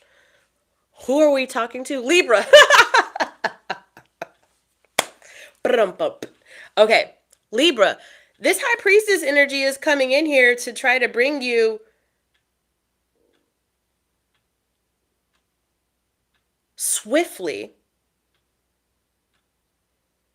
an energy that had been stalled because of indecision or inertia. Meaning it was revving up, and it didn't have a place to go yet, but it was like there was like a buildup. I don't know why I'm getting all these engine noises, but there was like a buildup and it didn't have a place to go. That could be because somebody was hiding their feelings, Libra, trying to ignore how exciting you are to them. Or because Spirit was just ready or waiting for the right time. You know what? The latter is always going to be the truth. Oh, Libra, California. Got it. What? Can you please divulge? Woo, woo, woo. 4 of Wands. I was about to ask the High Priestess what she's hiding. She's hiding the 4 of Wands. The number 6 could be significant here. She's hiding the 4 of Wands. So I don't know if you're soon to be moving, Libra. That could be it. Or soon to be adding somebody or something to your family. Four of Wands, fourth house kind of energy. Sometimes it's celebratory. There could have been something recently that dealt with a house that you might be celebrating or soon will be celebrating. Fourth house type stuff. Something in your family, there could have been a celebration. And I'm not calling on Easter unless unless you do observe Easter and something happened during Easter. But I feel like the celebration, the celebratory thing is separate for you, Libra. But the high priestess was hiding, or spirit, or universe, or source, or your God was hiding an Easter egg in that energy. You guys know what an Easter egg is? In movies. It's like when you watch a movie and they'll hide like little, like cameos, or they'll hide like little clues, little foreshadow things. In a movie, they call them Easter eggs. The high priestess, or whomever this energy is, it could be like a grandma, or, like a passed on mother figure or something like that. But whoever this person is was planting little Easter eggs for you. Bravo for you if you were starting to put together some of the synchronicities. What could that look like? It could look like conversations that are just like giving you like giving you kind of like chills, spirit chills or something, goosebumps. It could be you turn on the radio and you hear a song and you're like, whoa, that really means this and this for me. It could be angel numbers. Tell me more about this. Because I feel like you're just trying to get confirmations, but I want to know who this person is. 10 of Cups, guys. Let me use this deck. What's coming for Libra? What is coming for Libra? See, if you look at this initial card that came out for you, Libra, she's about to round a corner, and she doesn't see what's on the other side of that corner. It could be your person right there, right on the other side, just steps away on the other side of the corner. Who is this person coming towards Libra, traveling towards Libra, please, Spirit? The six of Cups in the reverse.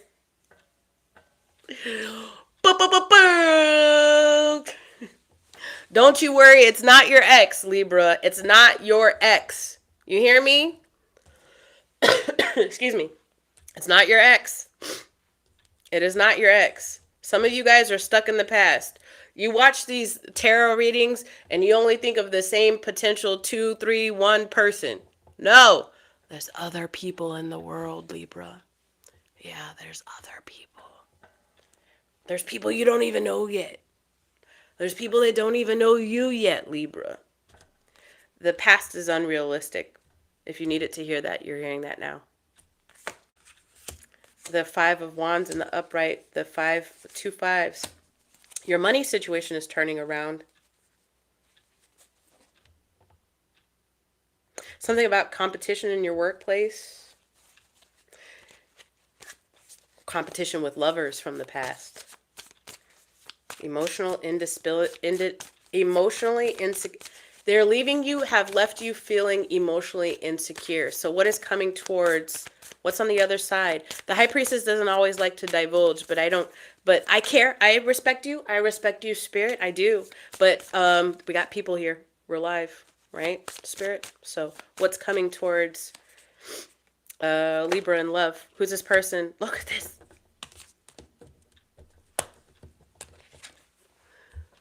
Do you see them walking? A masculine and a feminine figure walking on the bank of the water. Do you see this? Do you see this? They're both walking on a trail. Water on one side, trail on the other side. Who is this person walking towards Libra, please, Spirit? The 5 of Cups in the reverse. The King of Pentacles in the reverse. The Queen of Wands in the upright.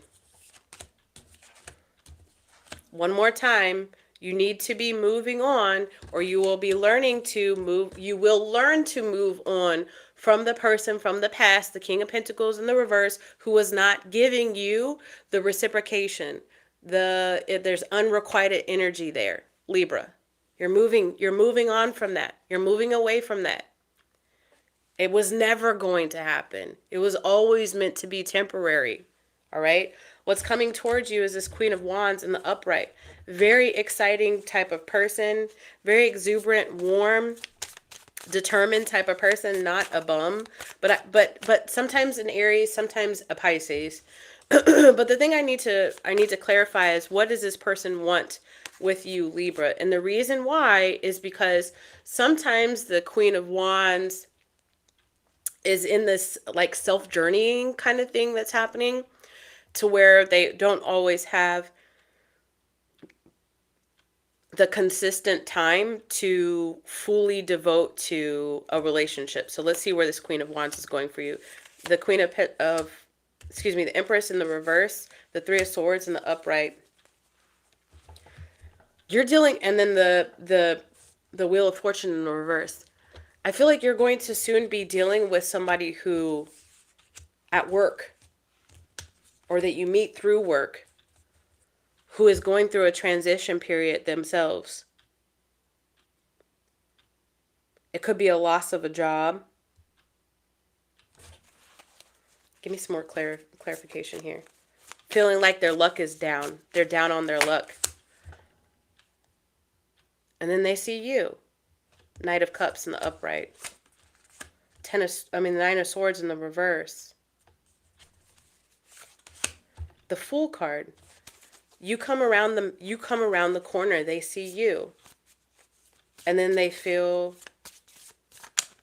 tell me about this Nine of Swords in the reverse. The Three of Pentacles in the reverse.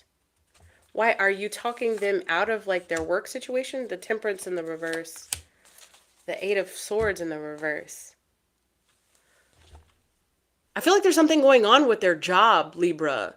This person that you're connecting to. It's either their job or some sort of commitment that they're in. They look up and they see you. Or you present yourself in their life somehow. You teach this person, like, I don't know, I don't think you're doing it on purpose. I feel like you're showing the person that you're dealing with, this Queen of Wands, male or female, it doesn't matter, a better way. And it could be, you could be just going about your life, Libra, and then this person, you inspire this other person. You come into each other's lives right at the right time. What are they going to be bringing? And what you're bringing to the table for this person, Libra, is hope. So they keep going. They keep on trudging. They keep on walking. They keep on separating themselves from something that, wasn't emotionally fulfilling for them. But what do they bring to the table for Libra? Because you're already bringing a lot. And the last thing you want is to deal with somebody where you become their caregiver. Am I right? So what do they bring to the table? The Ace of Cups. The Strength card.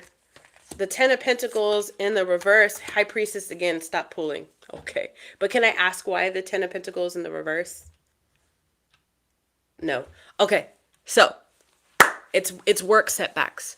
So I feel like you're dealing with a person who has to disconnect from a job, quit a job, move on from some sort of contract, partnership contract or something like that. But what they're bringing to the table, and they're dealing with that when you meet them. You guys could be, here's an example. You guys could be at a distance from each other. And the only way that y'all can make something work, because this person is going to be immediately smitten with you, Libra. Because your energy is very balancing, right? You're a Libra. Your energy is very healing for this person, but they have the capacity to love you. And they're willing to give that to you. And they're willing to be a strong shoulder for you, the Strength card here. They're willing to be a strong shoulder for you. But I feel like there's something that they have to do, that they have to let go of. And I do feel very strongly that it's work in order for you guys to work out. So this might be, like I said, a long distance thing. And the only way that that y'all can work out is if they quit their job or they give notice at their job. And then they come towards you. Or for some of you guys, it's like a work romance. And the only way for y'all to work is if somebody leaves the job and and they come with the Ace of Cups and the Strength card and they say, I'll do it. I'll take it for the team. You're worth it, Libra. Whatever it is, they have to leave. They have to leave it. They have to leave something behind in order to come towards you. But they're willing to do it. They're willing to take that risk. All right, Libra? So you stand on that energy. Make sure your boundaries are strong. Make sure your self-worth is strong. And make sure you don't fall into the shadow of the Libra. The shadow of the Libra, sometimes they bite their tongue. They don't say anything because they want to keep the peace. This person has energetically, they have the will. The Queen of Wands is willing to hear you out. Is willing to, I mean, as long as you're coming to the Queen of Wands with positive energy, they're going to reciprocate that positive energy. Like, I really want to, here's a for example. I really want to make this work, but I need to understand that you have a plan for if you quit your job. Do you see? And the Queen of Wands always has a pocket filled with notes. Always has a resume ready to go. But you might be like needing to say, show me. Show me that you're going to follow through, because I don't want to be anybody's mom, anybody's dad, so on and so forth. But the Queen of Wands is always ready to have those kind of conversations and be truthful and honest. All right. So just keep your wits about you, Libra. You got that type of person coming towards you. Let me know how it works out. Okay. Strong boundaries. Let's move on to Scorpio, please. All right, everyone. Thank you so much for all of the stickers, all of the support. I truly appreciate your time. We're moving on to Scorpio for everyone's greatest and highest good. If you want to book a reading, Scorpio, you are more than welcome to do that. The information is always in the description box below. Until tomorrow, April 8th, if you're watching this real time, around midday, I will no longer be offering my one question email readings. That is the least expensive service that I have on offer. So if you'd like to book that, if you're watching it real time, or if you're not watching it real time and you want to book a reading regardless, because I'm so good and you like my energy, I would love to work with you. So definitely take a look at the other stuff that I have on offer. If you want to join the membership, that is available as well. All that information is down below. Okay. All right, for Scorpio's greatest and highest good, let's take a look at love predictions for Scorpio. Finding forever. Bruh. I'm channeling my 17-year-old. Bruh. You saw me shuffle. You saw me move everything around. I shuffled, right? This has come out for Gemini. This has come out for Libra. And now this is coming out for Scorpio. There could be a reason. I mean, you could have those placements pretty heavy in your chart, or you soon to could be finding forever with one of those placements. Okay. All right. So let's try to figure out what is coming towards Scorpio. Finding forever. It says your path holds infinite possibilities if you dare. It's my first time realizing, even though I've pulled that card 3 times, that it's got infinite on there. So the infinity symbol could be something for you, Scorpio. You could have like a little pendant or something, or like me, I have it as my logo for this business here, Infinite Light. So let's see what's going on for you, Scorpio. What just flew out? The Ace of Wands. Uh-oh, I know Scorpio likes that. Ace of Wands, starting out strong for Scorpio with this passionate energy, speaking immediately to Scorpio's core. What? Passion? What? A potential for passion? Yeah. All right, let's see what's coming towards Scorpio. Romantic love energy, love predictions for Scorpio. Passion. Passion on the table. Passion and a new opportunity with somebody, a new passionate opportunity with somebody. You really are rounding it out. We got the Ace of Pentacles and the Ace of Wands. You really are rounding things out. Once you turn this corner, Scorpio, boom. You are immediately hit with an opportunity from a new person. The Hermit could be a Virgo. The Two of Wands. And then the Queen of Wands. Different deck. Another fire sign. Oh, or a fire sign. I don't know if you've got fire heavy in your chart, But Leo, Sagittarius, Aries, an offer. You know, this whole thing literally could be Scorpio, I'm in town, or I'm free this weekend. Are you free this weekend? Somebody that you haven't heard from in a long time. Is it giving booty call? It might. Are you okay with it? You might be. This whole reading could just be about somebody who's free in town and wants to take you out. Two of Wands, somebody traveling towards you. What are you doing this weekend, Scorpio? I do feel like it's kind of light-hearted like that. Tell me about what this, especially with this Queen of Wands, tell me about what this Queen of Wands is wanting with the Scorpio, please, Spirit. The Six of Cups.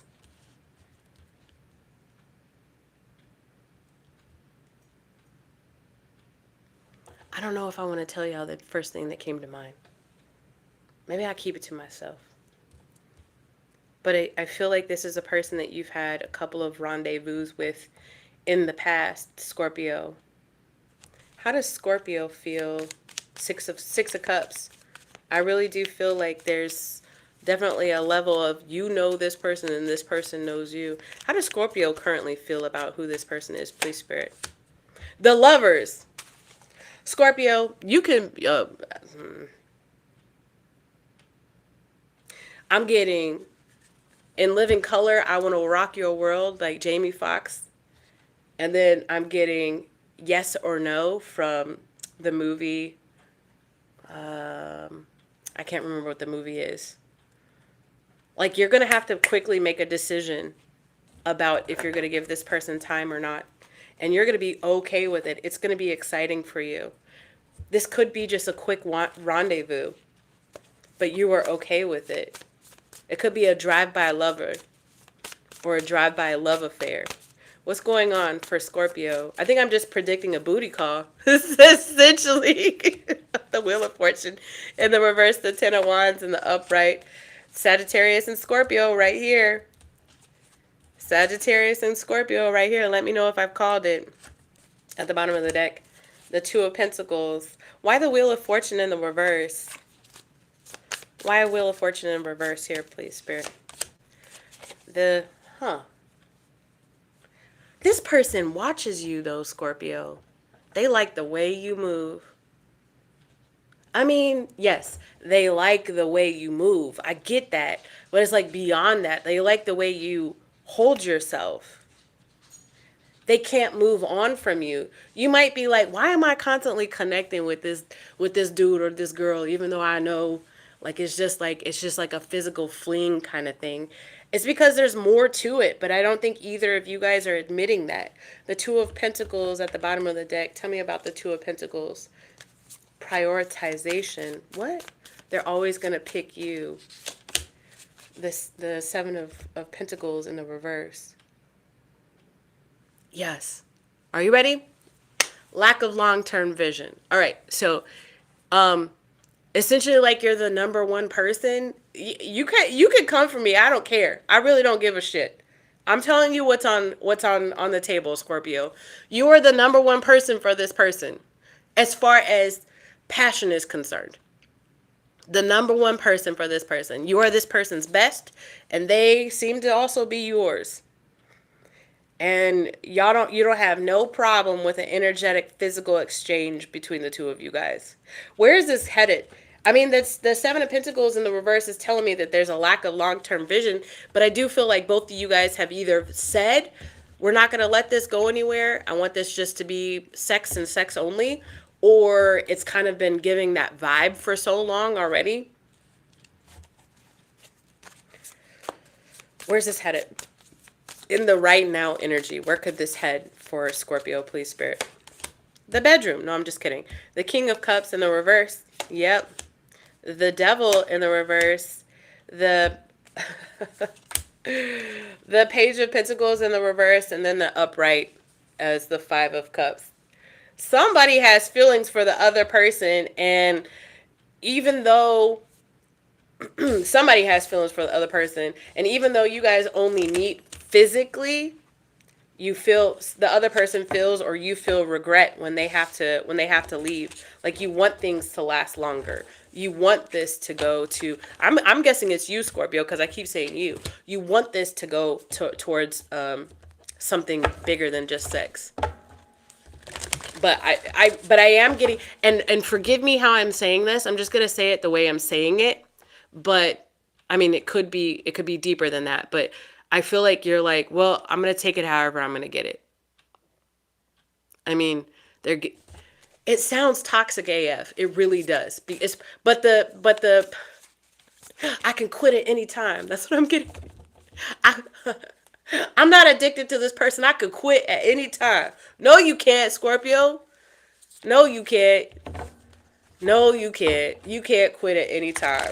I'm gonna give you some advice because I feel like at this point in your life you need some advice when it comes. You still gonna do this. You still gonna say yes.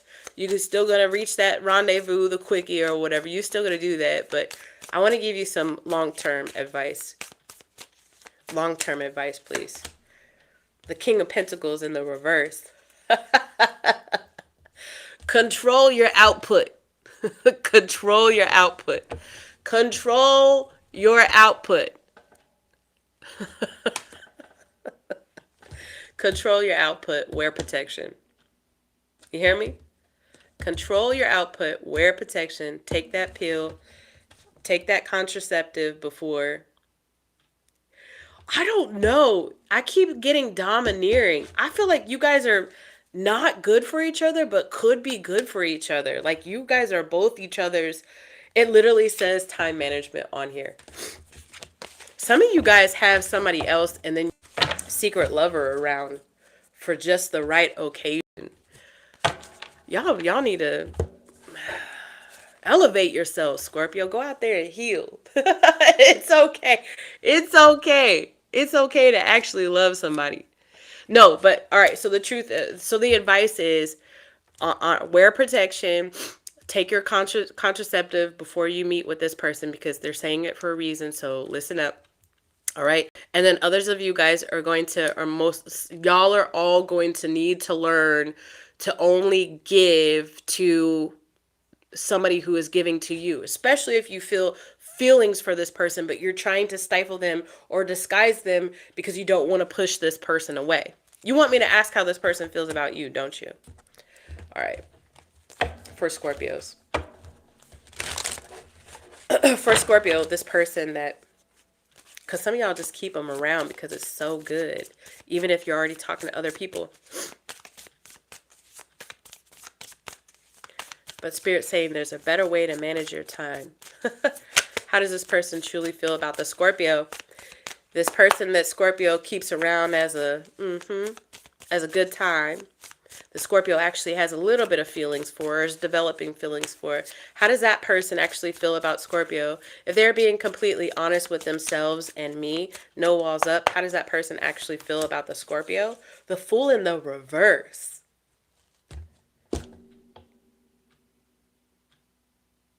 They're always ready to take the risk. You're always ready to take the risk.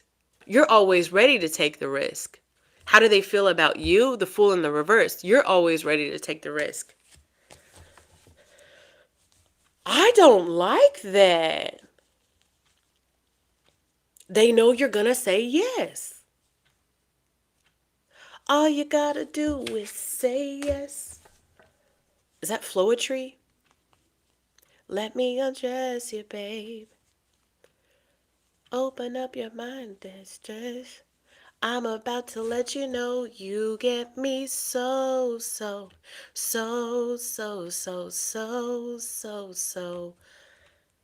What is that song? It's Floetry. What is that song? That's your song. That's you and this person's song. Scorpio. The Fool in the reverse, they know you're going to say yes. So that's why they call you, text you, show up. They already know you're going to say yes. Boundaries, honey. Boundaries. Long time ago story. Well, good. See, that's what timelines mean. So you're a Scorpio, or you got Scorpio heavy in your chart, right? And you're listening to me tell your past. But that means that there are Scorpios right now that are dealing with what you dealt with however long ago. Timelines. Eventually, somebody's going to experience the same thing you've experienced and vice versa. Somebody look up that Floetry song and just shout it out for the Scorpios to see if they open up your mind and stress. I'm about to let you know you get me so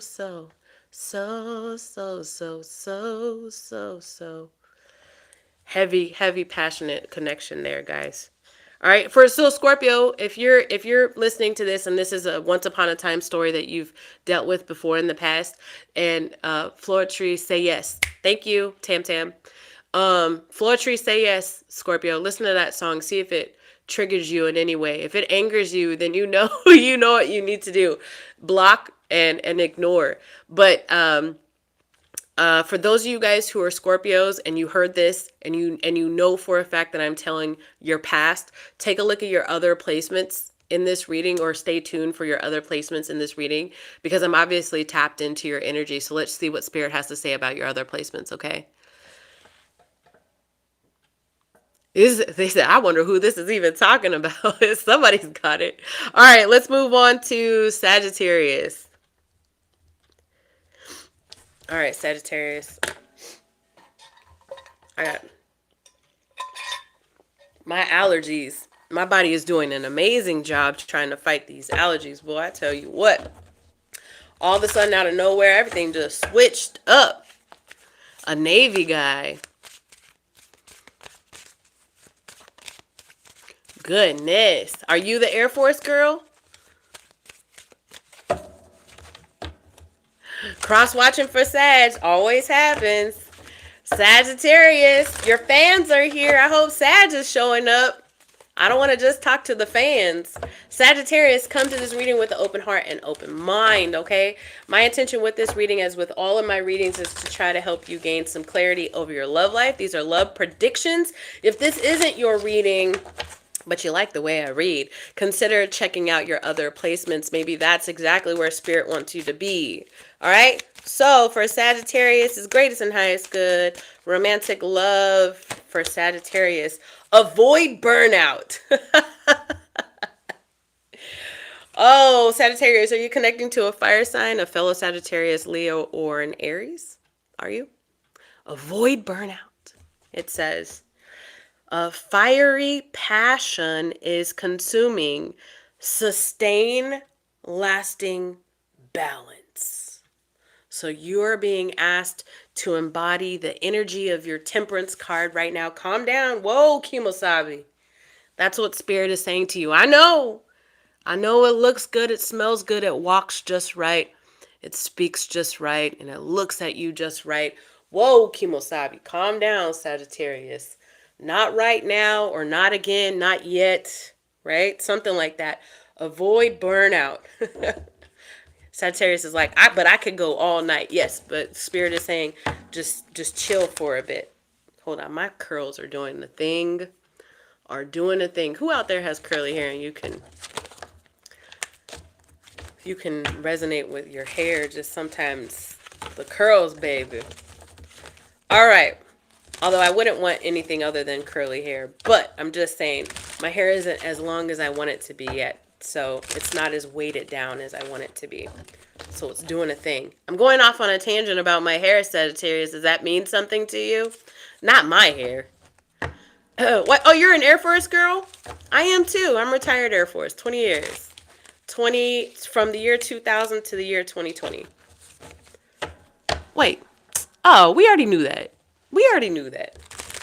Okay, let's go. Sagittarius. Ooh, I keep shuffling and now my stomach hurts. Oh, this is intense for you, Sagittarius. Here we go. The Seven of Wands. The Two of Pentacles.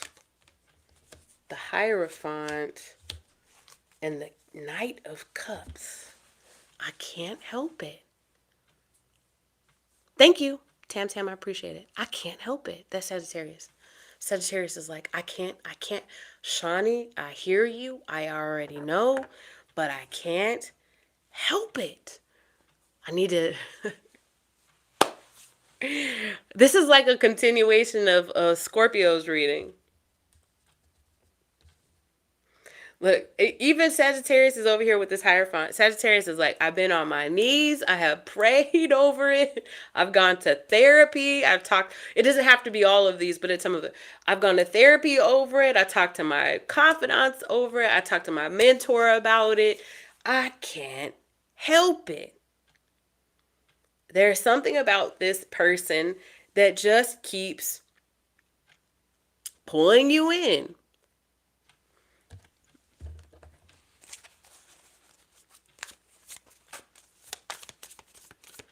Tell me about this Two of Pentacles for Sagittarius, please. What are the two things that Sagittarius is trying to balance? Maybe this Libra energy here for you as well. What is this? What is here? The Nine of Wands. I can't help it. I know it's no good for me, Shawnee. I know it, but I can't help it. What's on the other side of this, please? Oh, I'm sorry. It was in the reverse. Oh, man. The Three of Cups in the reverse. Some of you guys, you're being heavily tested right now. For some of you guys, you're actually in like another relationship or starting up a new relationship with somebody.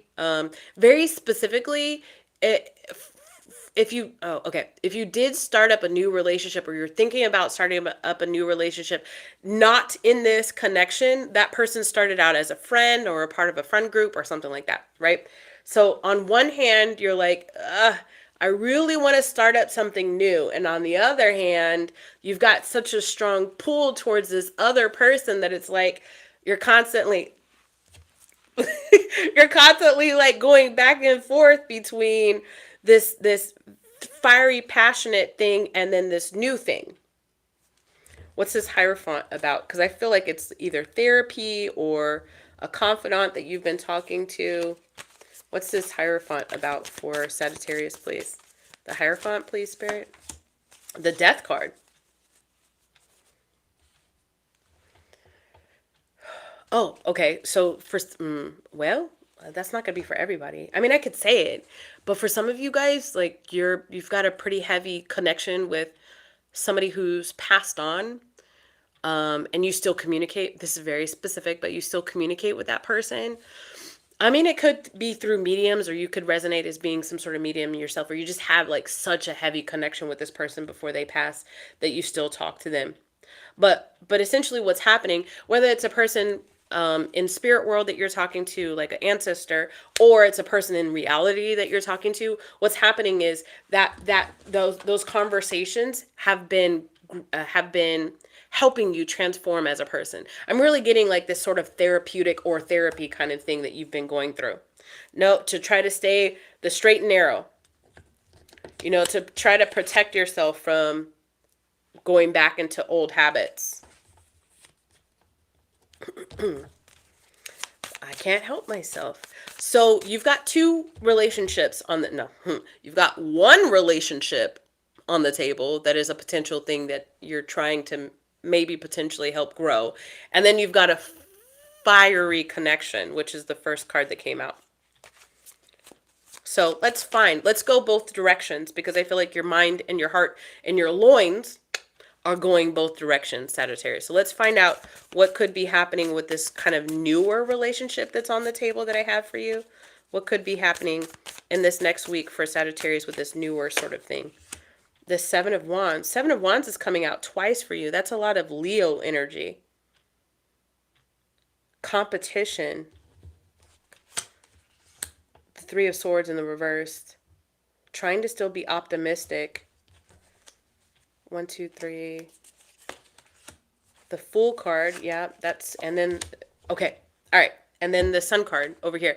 So you've got something that looks like it could potentially be healthy, that could really help you release this other passionate thing that you've got. This vice, let's call it a vice. It could be something that really can help, could be healing, and could help you really put up, in a very healthy way, more walls to keep this vice from penetrating into this new connection. So if you do choose to head in that direction, things look good. Things look really good. I don't know if this person is younger than you or not, Sagittarius. Whether it lasts a long time or not, right now you really are having fun. Let's try to figure out why this other passionate thing keeps trying to present itself to you. Why is it trying to pull you away a little bit? All right. For Sagittarius, tell me about this other passionate thing that's on the table. The Six of Swords. Some of you guys have tried to separate from this so much that you've even like moved away. Like you've literally said, leave me alone. I'm starting a whole new life over here. The Page of Cups. This person still excites you, obviously, otherwise it wouldn't still be on the table. The Three of Pentacles, but you feel like it's unrealistic. The Five in the reverse, the Five of Swords in the reverse. Past resentment. Tell me about this resentment. Why does Sagittarius resent this other person, please, Spirit? The Eight of Cups in the reverse. Because they walked away from you? My whole face itches. And then I get Olivia Newton-John. Hopelessly devoted to you. me. It was slightly off, but you know what I'm saying. Hold on. I want to find out. All right. Are we done with Sagittarius? I'm not done with Sagittarius, but are we done with Sagittarius? Did we already like... And the one that already, like, you've got a new thing going, you know, Sagittarius, you want to just focus on the new, right? You don't want to focus on the old? Are you guys good with that? We don't need to focus on the old. Focus on the new, Sagittarius. If I did pull on the old, do you want me to pull a little bit more on the old and try to figure out what, like, how they feel? And what do you want, Sag? What do you want? Do you want the new, or do you want to just stick with the new? That Sagittarius reading, stick with the new, you're good. Or do you want me to get a little bit more on the old? First person that responds controls the reading.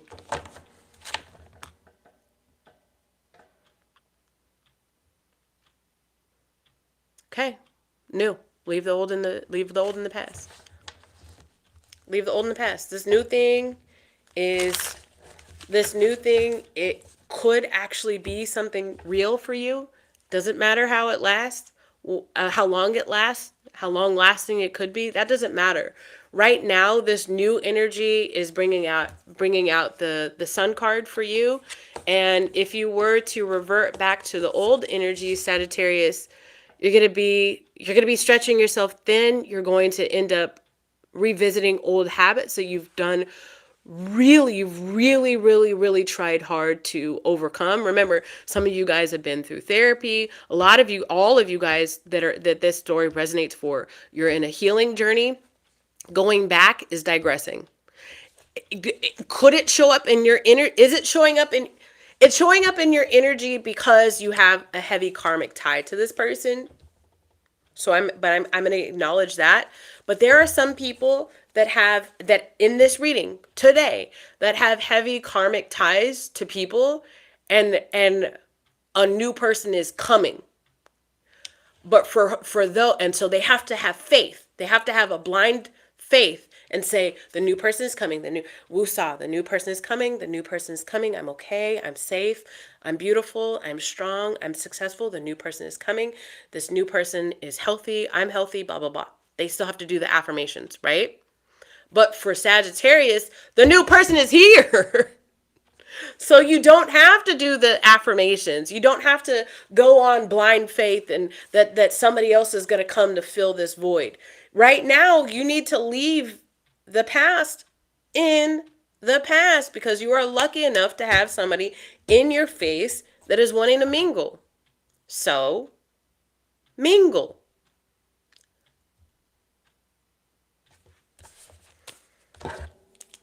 All right, that's for Sagittarius. Don't forget to like and subscribe on your way out, guys. Don't forget to like and subscribe on your way out. Thank you so very much. All right, let's move on to Capricorn.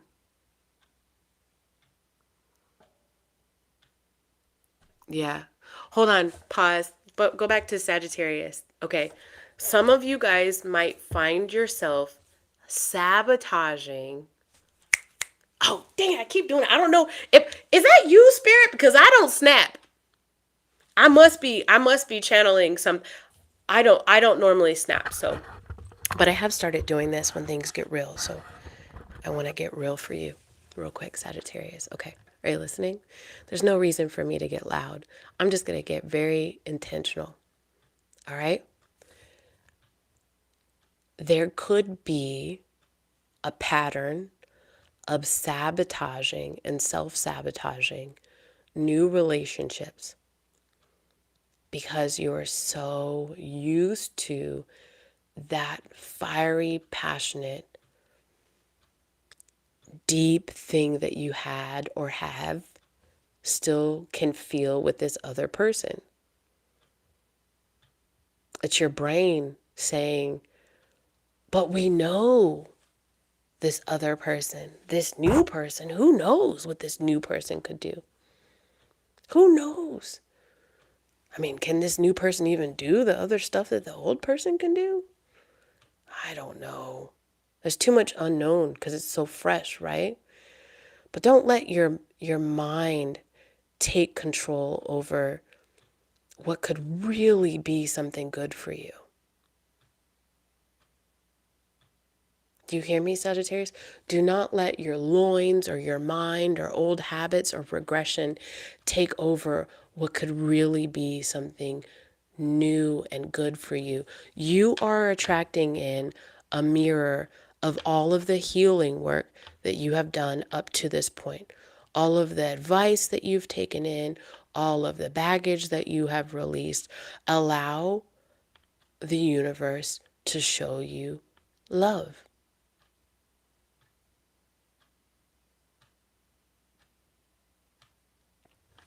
Show up just like you want this other person to show up for you, Sagittarius. Show up. Let the past go. All right? That is for Sagittarius. Let's move on to Capricorn. Capricorn. Thank you, Tam Tam. All right, Capricorn. Capricorn and Capricorn placements. Here we go. This is for you. This is for your greatest and highest good. Capricorn, take it as it resonates. Leave it if it doesn't. If this isn't your reading, go check out your other placements. No big deal. It's all right. Sometimes Spirit has to talk to us through our moon, our rising, our Venus sign. Okay? All right, Capricorn, for your greatest and highest good, what do we got for love predictions for the Cappies in the house? Here we go. It says, awakening jolt. Awakening jolt. Awakening jolt. I see some members in the house. Thank you so much for being here. I appreciate it. If you want to join the light crew, all that information is down below. Awakening jolt. It says, from shock to epiphany, embrace the upheaval as a catalyst for renewal. Yeah, this is a Tower card. This is most definitely the Tower card. What does that even mean? Fitting a still a VCR from Walmart. What does that even mean? You look like you fitting a still a VCR from Walmart. You talking about I look like I'm stuck in the past? Like, what does that mean? I look like I'm fitting a still. Fitting a still. How would I even steal something in this see-through shirt? That'd be crazy. All right, Capricorn, awakening jolt. This is an epiphany. This is a Tower moment. Something's about to just come in and shake your love life up. Here we go. The Hangman, the Strength card. So you see it coming. And you're trying to brace for impact. The Strength card. You see it coming. You're trying to brace for impact. The World card. Oh, it's an ending. The Four of Cups. You knew it all along. You knew it all along. You knew whatever this is, Capricorn, you knew it all along. You had already discerned that this was about to leave or this was never meant to stay. Give yourself the credit for understanding, for seeing this whole thing was how it was about to transpire. Give yourself the credit for that. But I want to know why you felt like you needed to brace for impact. Why is who are we talking about? Capricorn? Why is Capricorn bracing for impact? Because I just went on this whole long tangent talking to Sagittarius about sabotage. I don't want to find out, Capricorn, that there was this element of you not showing up fully because you were just ready for the ball to drop. The Judgment card.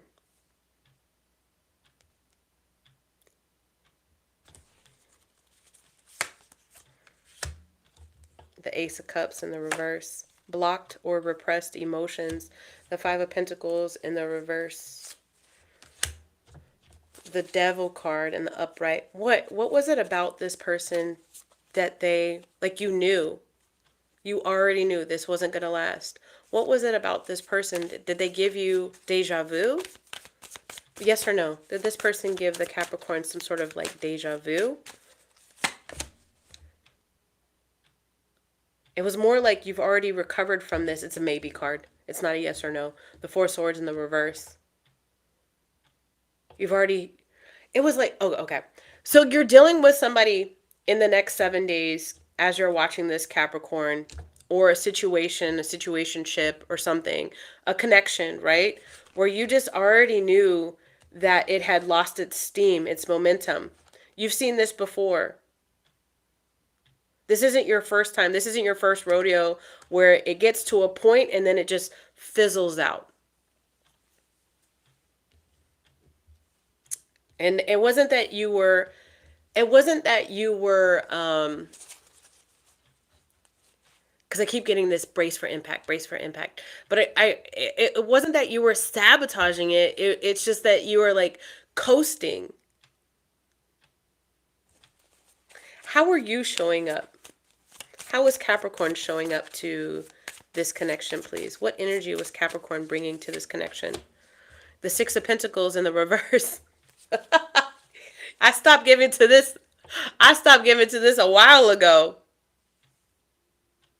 So why is this showing up in your energy? Why is this person showing up? Why is this connection showing up in Capricorn's energy?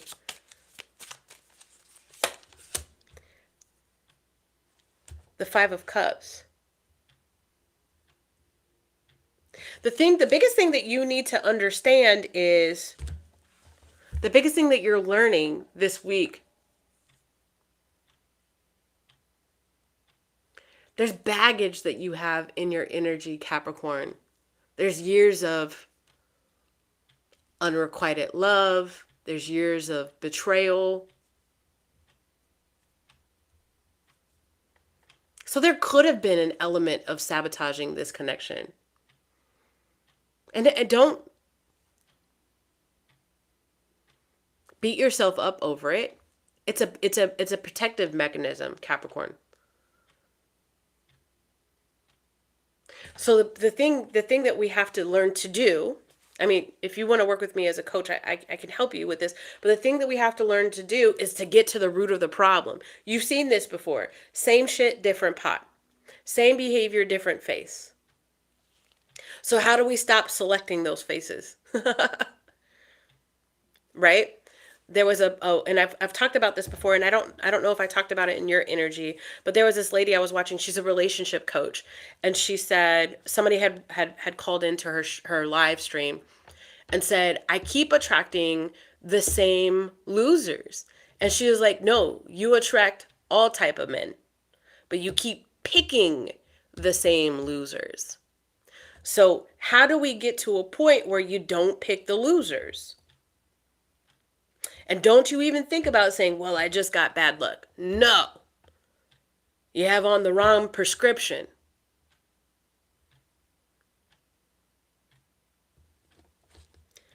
there's a behavior pattern that is causing you to select the same type of people. And we have to figure out how to overcome that behavior pattern. But that's going to have to be saved for another day. Right now, the intention behind this is to try to figure out what's going on with your love life over the next 7 days. So is there any new love energy that's coming towards Capricorn, please, Spirit? The Two of Pentacles, the Hierophant in the reverse, the Ace of Swords in the reverse, the Four of Pentacles in the upright. There's too much going on, and there's not any new energy. Right now, you're being asked to let go of what you consider the status quo. Don't feel attacked. You know I love you. You have to let go of what you feel like is the status quo. And for some of you guys, not for all of you guys, but for some of you guys, you might go after people who kind of force you, or you might go after connections that force you to be in a long distance relationship so that you can kind of coast that for a while, so that you can say that you're in a relationship, but then you don't have to fully commit because it's a long distance kind of thing. You go after the safe bet. The person that's already in a relationship, the person that's already said, I don't want a relationship. So essentially what I'm seeing is picking the broken so that you can't be blamed for breaking it. And it's become a very stable thing for you to be able to do, because it's a protective mechanism. You already knew it wasn't going to work out, yet you gave it time. Yet you played with it a little bit. Right? So no new love coming in for Capricorn, because there's a lack of clarity about what you consider safe in relationships. So I need to get you some advice, because you're still letting go of this behavior, this habit, and this situationship as I'm pulling these cards. All right, so some advice, please, for... Wait, why does it says from shocking? Oh, epiphanies. Catalyst for... So if you feel like I'm calling you out, if you feel like I'm reading you in some sort of way, if you feel like I'm clocking your behaviors, you were meant to come to this reading so that you can feel contrast, exposed in a way, so that could be a wake-up call for yourself, so that you can start leaning on those epiphanies and leaning on those signs to make changes within yourself. Advice for the Capricorn, please. The King of Wands in the reverse.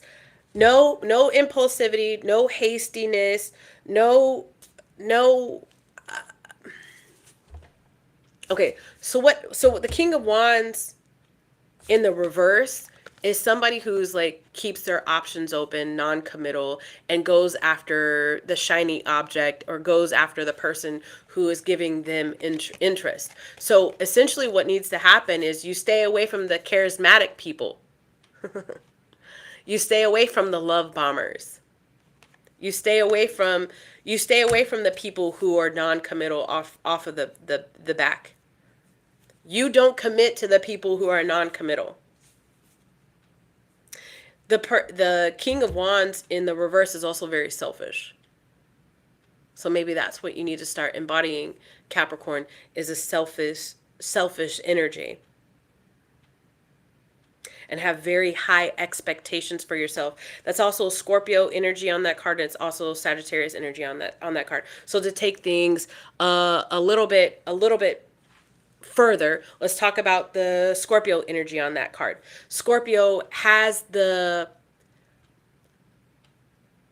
born ability to really see things very deeply, and to take things at deep, to go really deep and cause some massive change in their life or for other people, right? So for the Scorpio energy to come up as advice, God in the universe is never going to give you something that you can't handle. So if they're trying to ask you to, if they're telling you like, hey, you really need to to embody this Scorpio energy, go deep. Do not be afraid to go deep. You have the power and the ability to go deep and make the changes at the visceral level. The second part of that is Sagittarius, and I'm being called towards my Neptune. My Neptune is in Sagittarius, so that's how I connect to you guys in my spirituality and my divination. It's through Sagittarius. It's part of the reason why, and because I have Aries in my Mercury, but it's part of the reason why, like, I don't sugarcoat shit.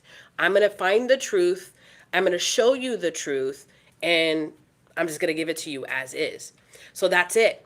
So once you go deep with that Scorpio energy and find at a visceral level why it is that you're okay with the non-committal, because you don't want to have to commit yourself, why it is you keep yourself in that protective stance, you need to stand on that truth. And you need to explore that some more, because that's what Sagittarius does. Hold on. Ninth house. Sagittarius is ninth house. Hold on. Framework. Expanded consciousness and the higher mind. Distant travel, religion, philosophy, teaching, higher education. Some of you guys are going to end up, if you're really taking this to heart, some of you guys are really going to go down a rabbit hole of healing this thing. A rabbit hole.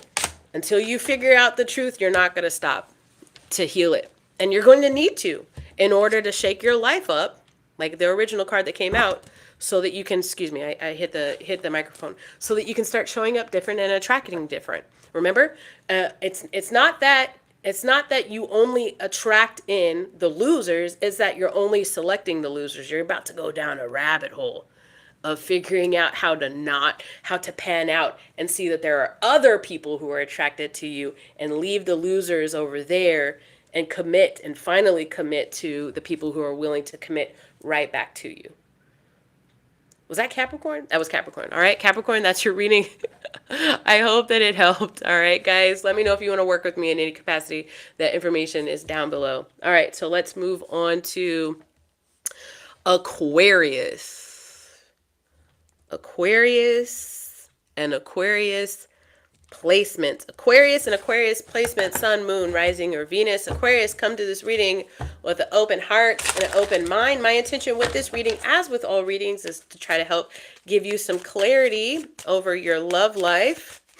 All right, guys, this is for your greatest and highest good. Aquarius, if this isn't your reading, it is perfectly okay to take a look at your other placements. All right, so for your greatest and highest good, what is Aquarius' love life looking like now? Love potion. Love potion. It says, open your heart to truly feel the magic of love. Why would you get a love potion? Why would you get a love potion? Something about working with somebody. Now, this is going to be very specific, and I already can tell that this is not going to be everybody's reading, but it's almost like I'm picking up on an Aquarius that's working with some sort of spiritual somebody to try to make something work. Like, you could actually have hired somebody to try to make a romantic situation work, like somebody to read tarot for you. It could be that, but I feel like it's more like an energy worker. And if it's not on the esoteric if it's not esoteric side of the house or a spiritual side of the house, it's like a matchmaker. Hell, it even could be a couples therapist trying to make something work. One of those things could be it, since I'm pulling on so many different Aquarius, right? The Temperance. See, it's like love potion. You see how the Temperance has a cup of love, and it's trying to pour it into its own cup. What's going on for Aquarius, please? What's love for Aquarius, please? The Ten of Wands, the Ten of Pentacles, the Six of Swords, and then the Three of Pentacles. You're trying to make something work. I do feel like some of you guys are trying to go to like couples therapy, or even finding Jesus again, if you will, going to church, you know, trying to become saved so that you can make something work. Very heavy burden in the house. I'm talking to an Aquarius who is not single. I'm talking to an Aquarius who's potentially married or in a long-standing committed relationship. Really trying to sway the energy into a more peaceful sort of thing.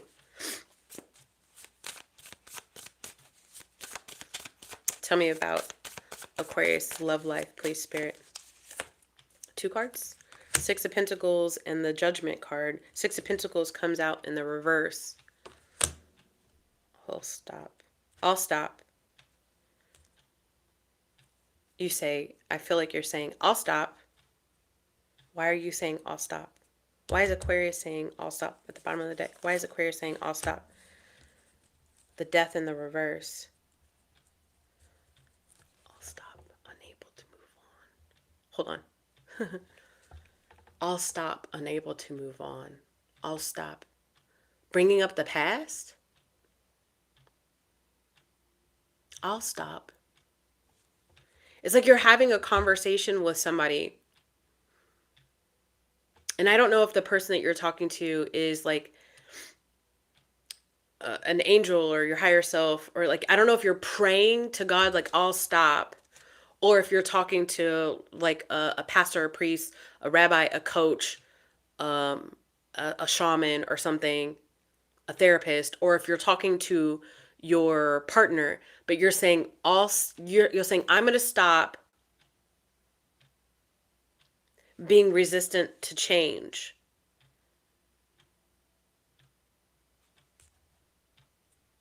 Because I feel like you've been in this cycle and it's kept you stuck. It's kept the relationship stuck. I don't know if there was some sort of ultimatum. Is that what they call it? I'm on Aquarius. So just rewind a little bit to Sagittarius. I'm on Aquarius right now.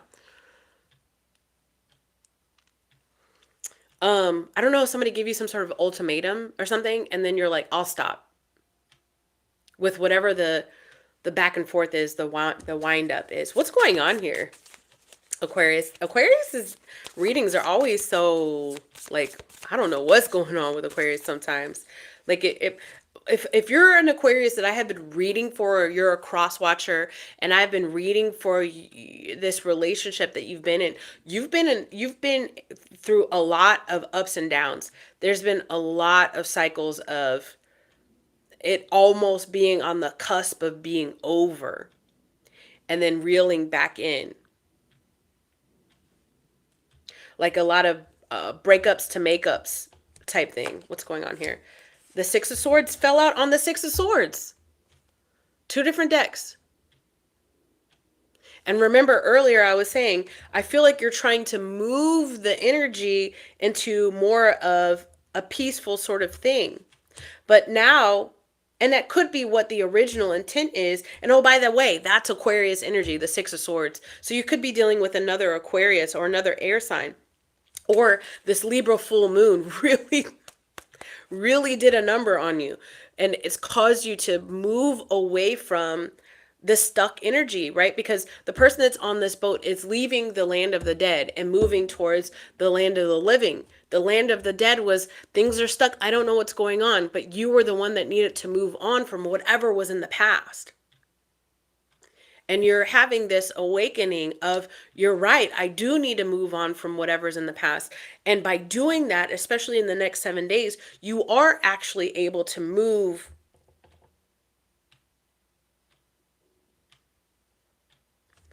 where? It's very heavy energy for you. Second decan or decan Aquarius could be important to you. So February could have been a very, very heavy energy for you, Sagittarius, in this connection. Something pretty big could have happened in this connection from February, or that's when the stall happened, was in February. Not going to be for everybody, but I'm definitely getting that. Where's this moving towards for Aquarius? The Six of Wands.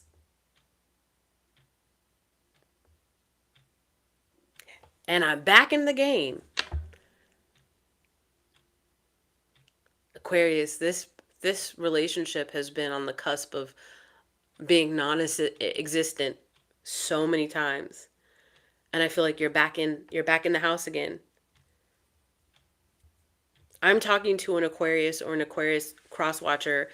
Y'all are like on the verge of separation, going through mediation, couples therapy, on the verge of actually filing, maybe potentially even hiring a lawyer, and then reeling it right back again. And this week, it gets reeled right back again.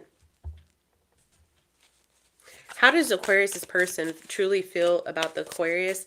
If they are being completely honest with themselves and me, how does Aquarius person truly feel about the Aquarius? The Devil in the reverse.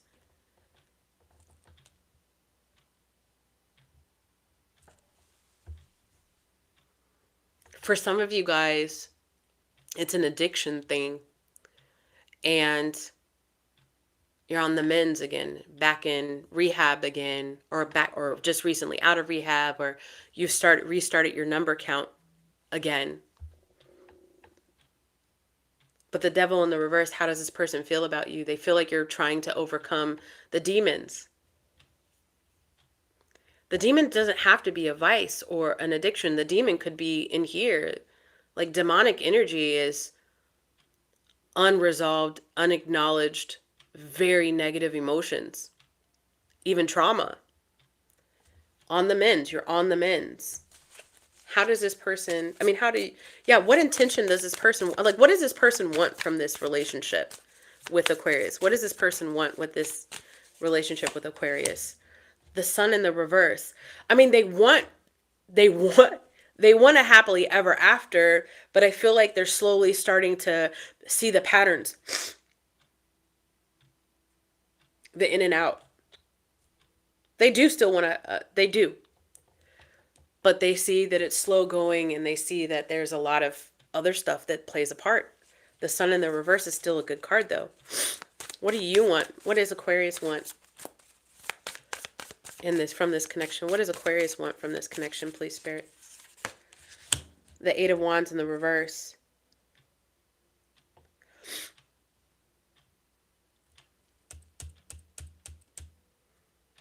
To take it slow. For some of you guys, it's to take it slow. And then for others of you guys, you've been welcomed back into the relationship, but you're just hesitating to, it's almost like you already know the pattern too. You're hesitating to take the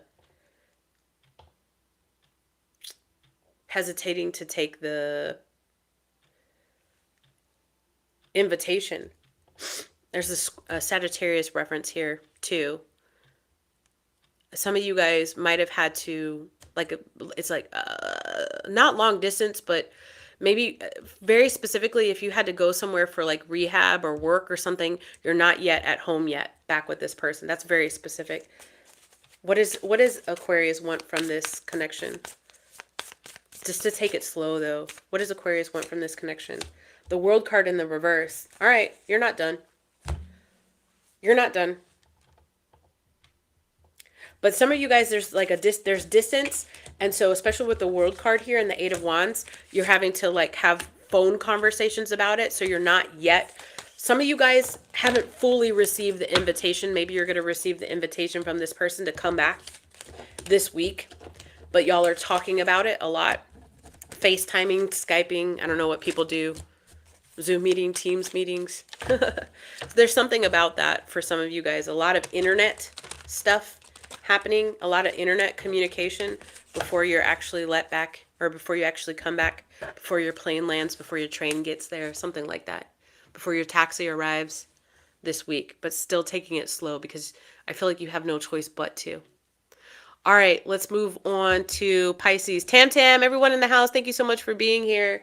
I do truly appreciate it. We are on our last sign. Just as a general announcement, you guys, I have my least expensive service that I have is a 1-question email reading. I'm going to keep that on my website. Link is in the description box below. It says book with me. Follow this link.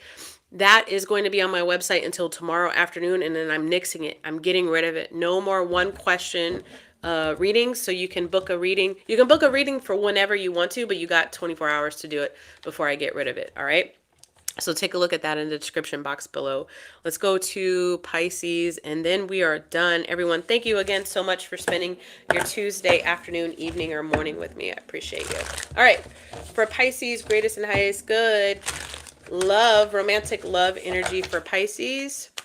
I want to pull on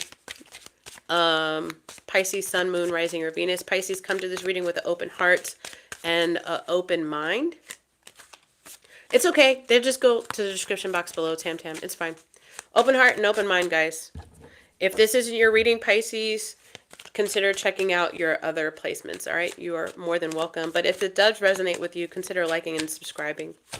All right, for Pisces, poker face. I want your loving, your lover's revenge. Thank you. Somebody said happy birthday. Thank you. You and me can write a bad romance. A bad romance? It says, beware of hidden intentions and underlying motives. What is this guy doing? Why don't I have my glasses, guys? What is going on? I need, you know what I need? A magnifying glass? That's what I need. This guy, I thought he was playing a game, but he's not. It looks like he's actually journaling. So what are you manifesting, Pisces? I do feel like this could be a dream journal for some of you guys. Very specific. It's not going to be everybody. Beware of hidden intentions and underlying motives. Some of you guys are pretty heavy psychic, Pisces, or, like you pay attention to your environment, pay attention to the signs, symbols, synchronicities, even maybe your dreams, and you could be noticing a synchronicity with like your dream journals. Others of you guys are very intentionally trying to manifest a love situation or a love partnership or a love conversation, journaling, right? Mercury energy. That's Gemini at the least. And it doesn't have to be, just follow along what I'm saying. There's something about be careful what you wish for Pisces, because especially if you're stuck on a very specific person, they might have more baggage than you realize. Let's see what's going on for Pisces, please. For Pisces, please, Spirit. The Lovers. The Seven of Cups. The Knight, or the King of Cups. And the Three of Wands. The King of Cups. I don't know if this is long distance. I feel like it's just an easy thing to say when I see the Three of Wands. So I'm just going to plant that seed if it needs to be, if it's a confirmation for you. But there you go. It's an expansion with this King of Cups. But you're unsure about their intentions. And sometimes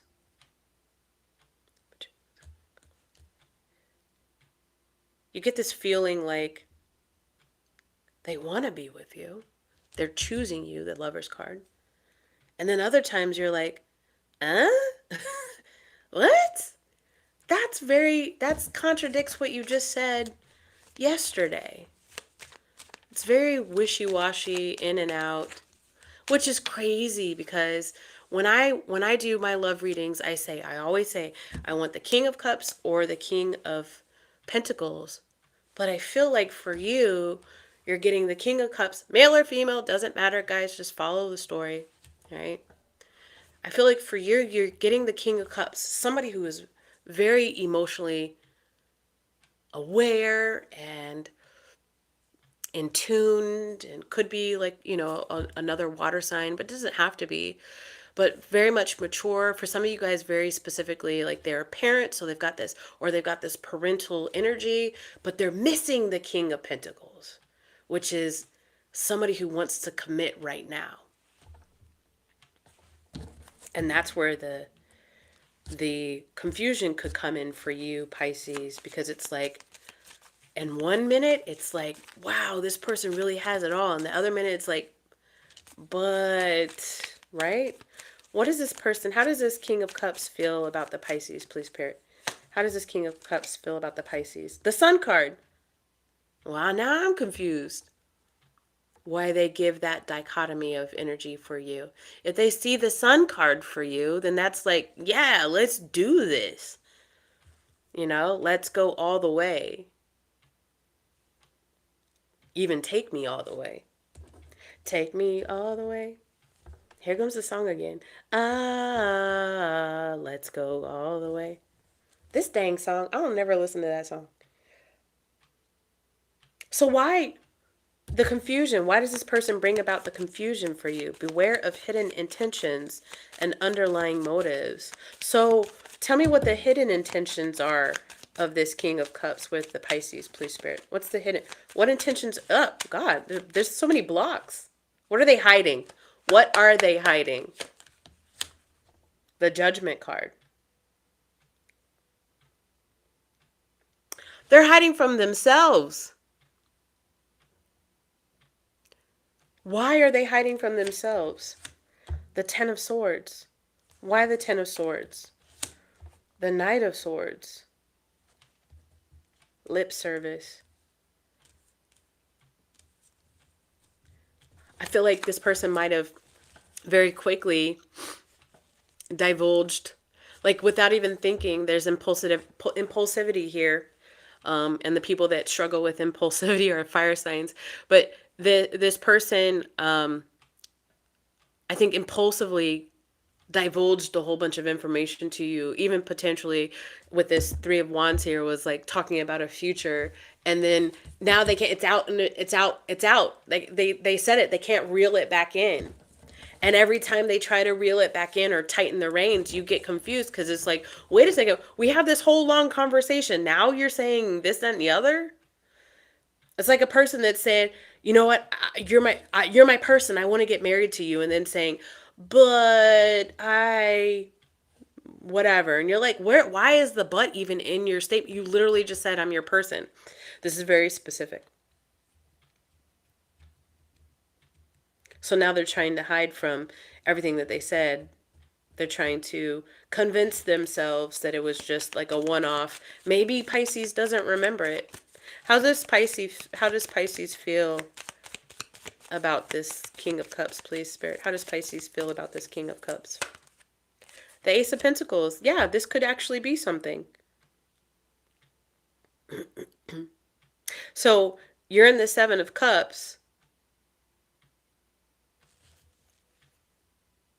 This could actually be something, but it's confusing you, or it will confuse you this week.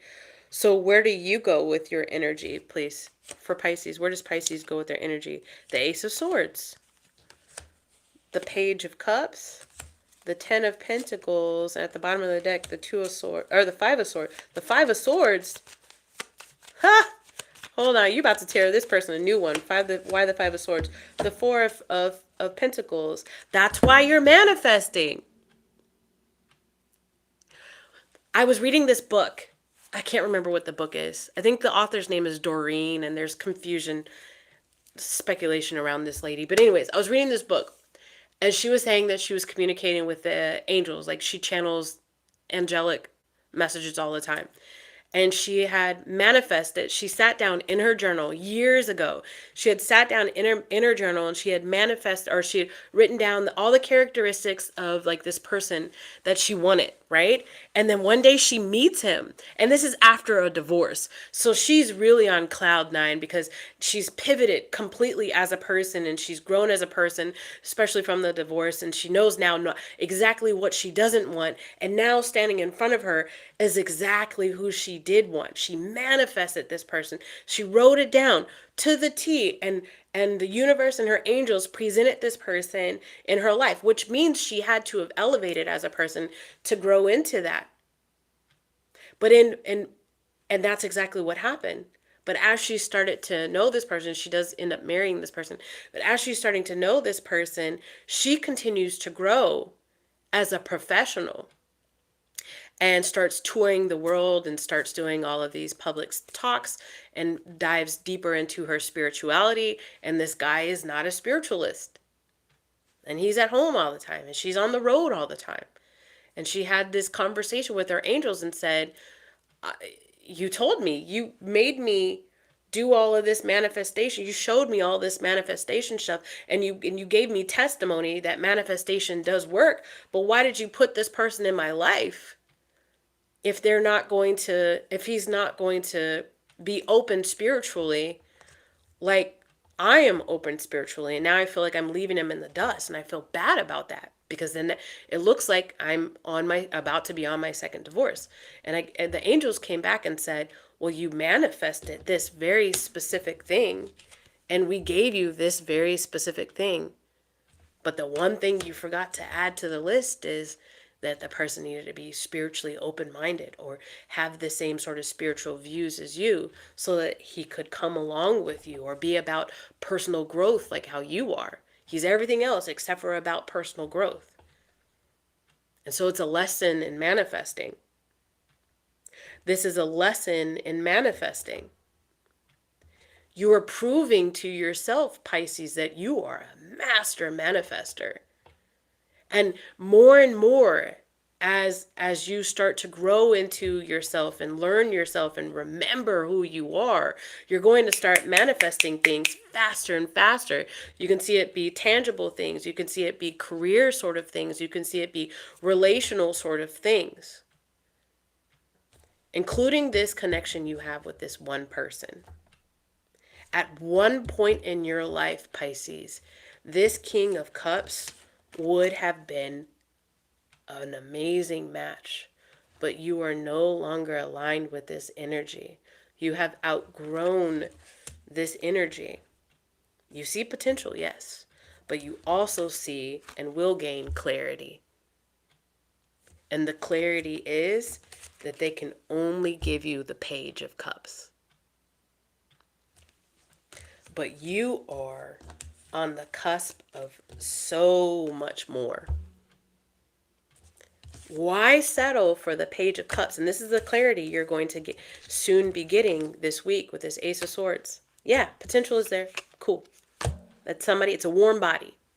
But why settle for the Page of Cups when you can have the marriage, the house and home, and the money, the Ten of Pentacles? And that's what you're going to get to.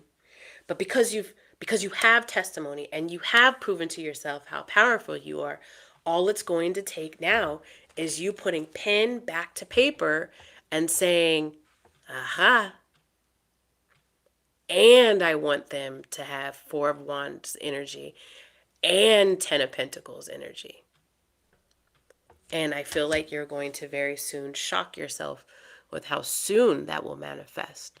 But you have to put pen to paper. You have to have the willingness to say, okay, that's what I did want, but that's not what I want anymore. Watch me as I create something new. All right, Pisces? So, pen to paper for you, honey. Maybe you might want to light a few candles if you do candle stuff. You know, I'm not here to tell you what to do, but you are very magical, you are very powerful, and you have the capacity. And ending this reading with 44 in this house, and I am 44, guys! 44! I love it. Ending this reading on 44. I love it. I love it. I love it. I love it. I love it. There you go. Love my candles. Perfect. And it's saying red. And there's one red candle. Just one. That's all you need. One red candle. All right, guys. I love you all so very much. Thank you to all of my light crew that's in the house. Y'all are amazing. Thank you for Tam Tam moderating today. Happy birthday out there to everyone. Thank you for the birthday wishes for me. 44, baby. 44. I'm 44. All right, y'all. I love you all so much. Stay safe and stay tuned. Until next time. Love you. Bye.